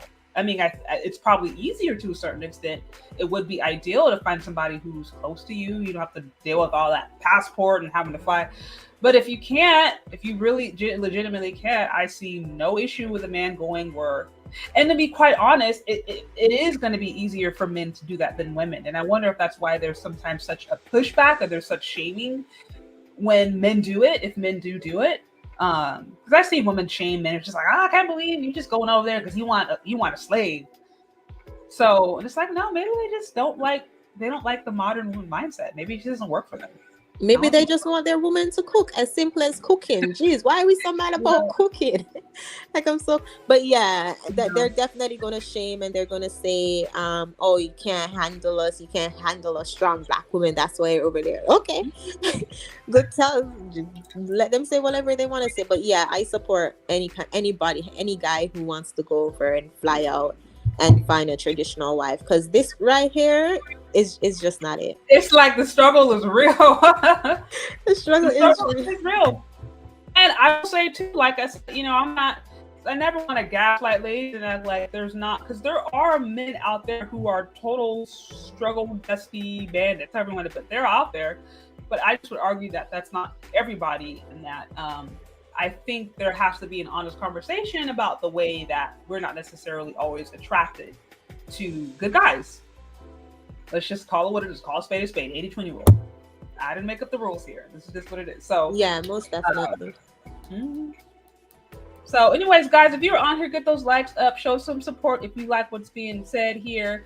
Also, I'm sure you guys all know Chantel Simone, but if you haven't checked her out already, please do. Love her channel, love her accent, love everything about her.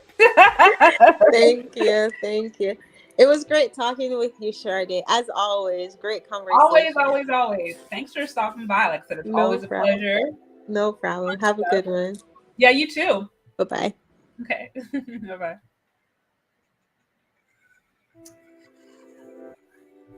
Pick me panel. Pick me combos. However you put it. All right, guys. So this has been cool.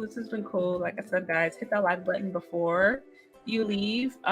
Show some love through the super chat, or through Cash App or Venmo. Okay, sure. And like I said at the end of the day, you know, men and women, I'll say this. Listen, men and women need to go. They have the right to do whatever they want to do. They have the right to make whatever decision they want to make. We all know that everybody's grown adults. It's not that complicated. It's really not that complicated. I just think we have to be honest about what that actually means. Dude over here expressing his preference, I ain't got no issues with it. Everybody's got open arms about a dude who's actually expressing his preference. Surprise, surprise. It's actually how a lot of men feel. If you don't like it, well, I know what to tell you. Stay single, maybe. But that is actually how a lot of men feel. I'm not going to say 100% of men. There are some men out there who are going to be more, however you want to call it. But a lot of men do echo his opinions. And I, like I said, as a woman, I don't see anything wrong with what he said. I think it was pretty, it was just like, yeah, duh, this is just what men think. Why are we all in our feelings about it? And as I think Chantel alluded to, I think for some, it was a trigger because Sometimes it can be a reflection of what we're not. And if you actually in your heart really do desire a man like that, as we said, what is it, MVP quarterback, the NFL quarterback MVP, 6'6" multimillionaire, if that's the kind of guy you actually want, and he's telling you that the qualifications that you have, the things that you worked so hard for, don't turn him on, sure, maybe, just maybe. Anyways, y'all, those are my thoughts. So like I said, I appreciate you for being here. Also, I appreciate those super supporters. Again, thank you, Dapper Gents, for being the sponsor of the week, guys. If you haven't already, show some love on the Cash App or the Super Chat or Venmo. To all of you guys who've been here talking with me, showing support, whether it's the membership or just through, sharing, liking, whatever it may be. Like I said, I do my best to try to bring you guys content that is thought-provoking, entertaining, informative, educational, whatever. But again, this is a group effort. We work together here. So thanks all of you guys. And stay tuned for upcoming content, lives, videos. Hit the notification button if you have not already. And show some love and support. Hit that like button. And yeah, we'll talk later, guys. Thanks for hanging out. Peace.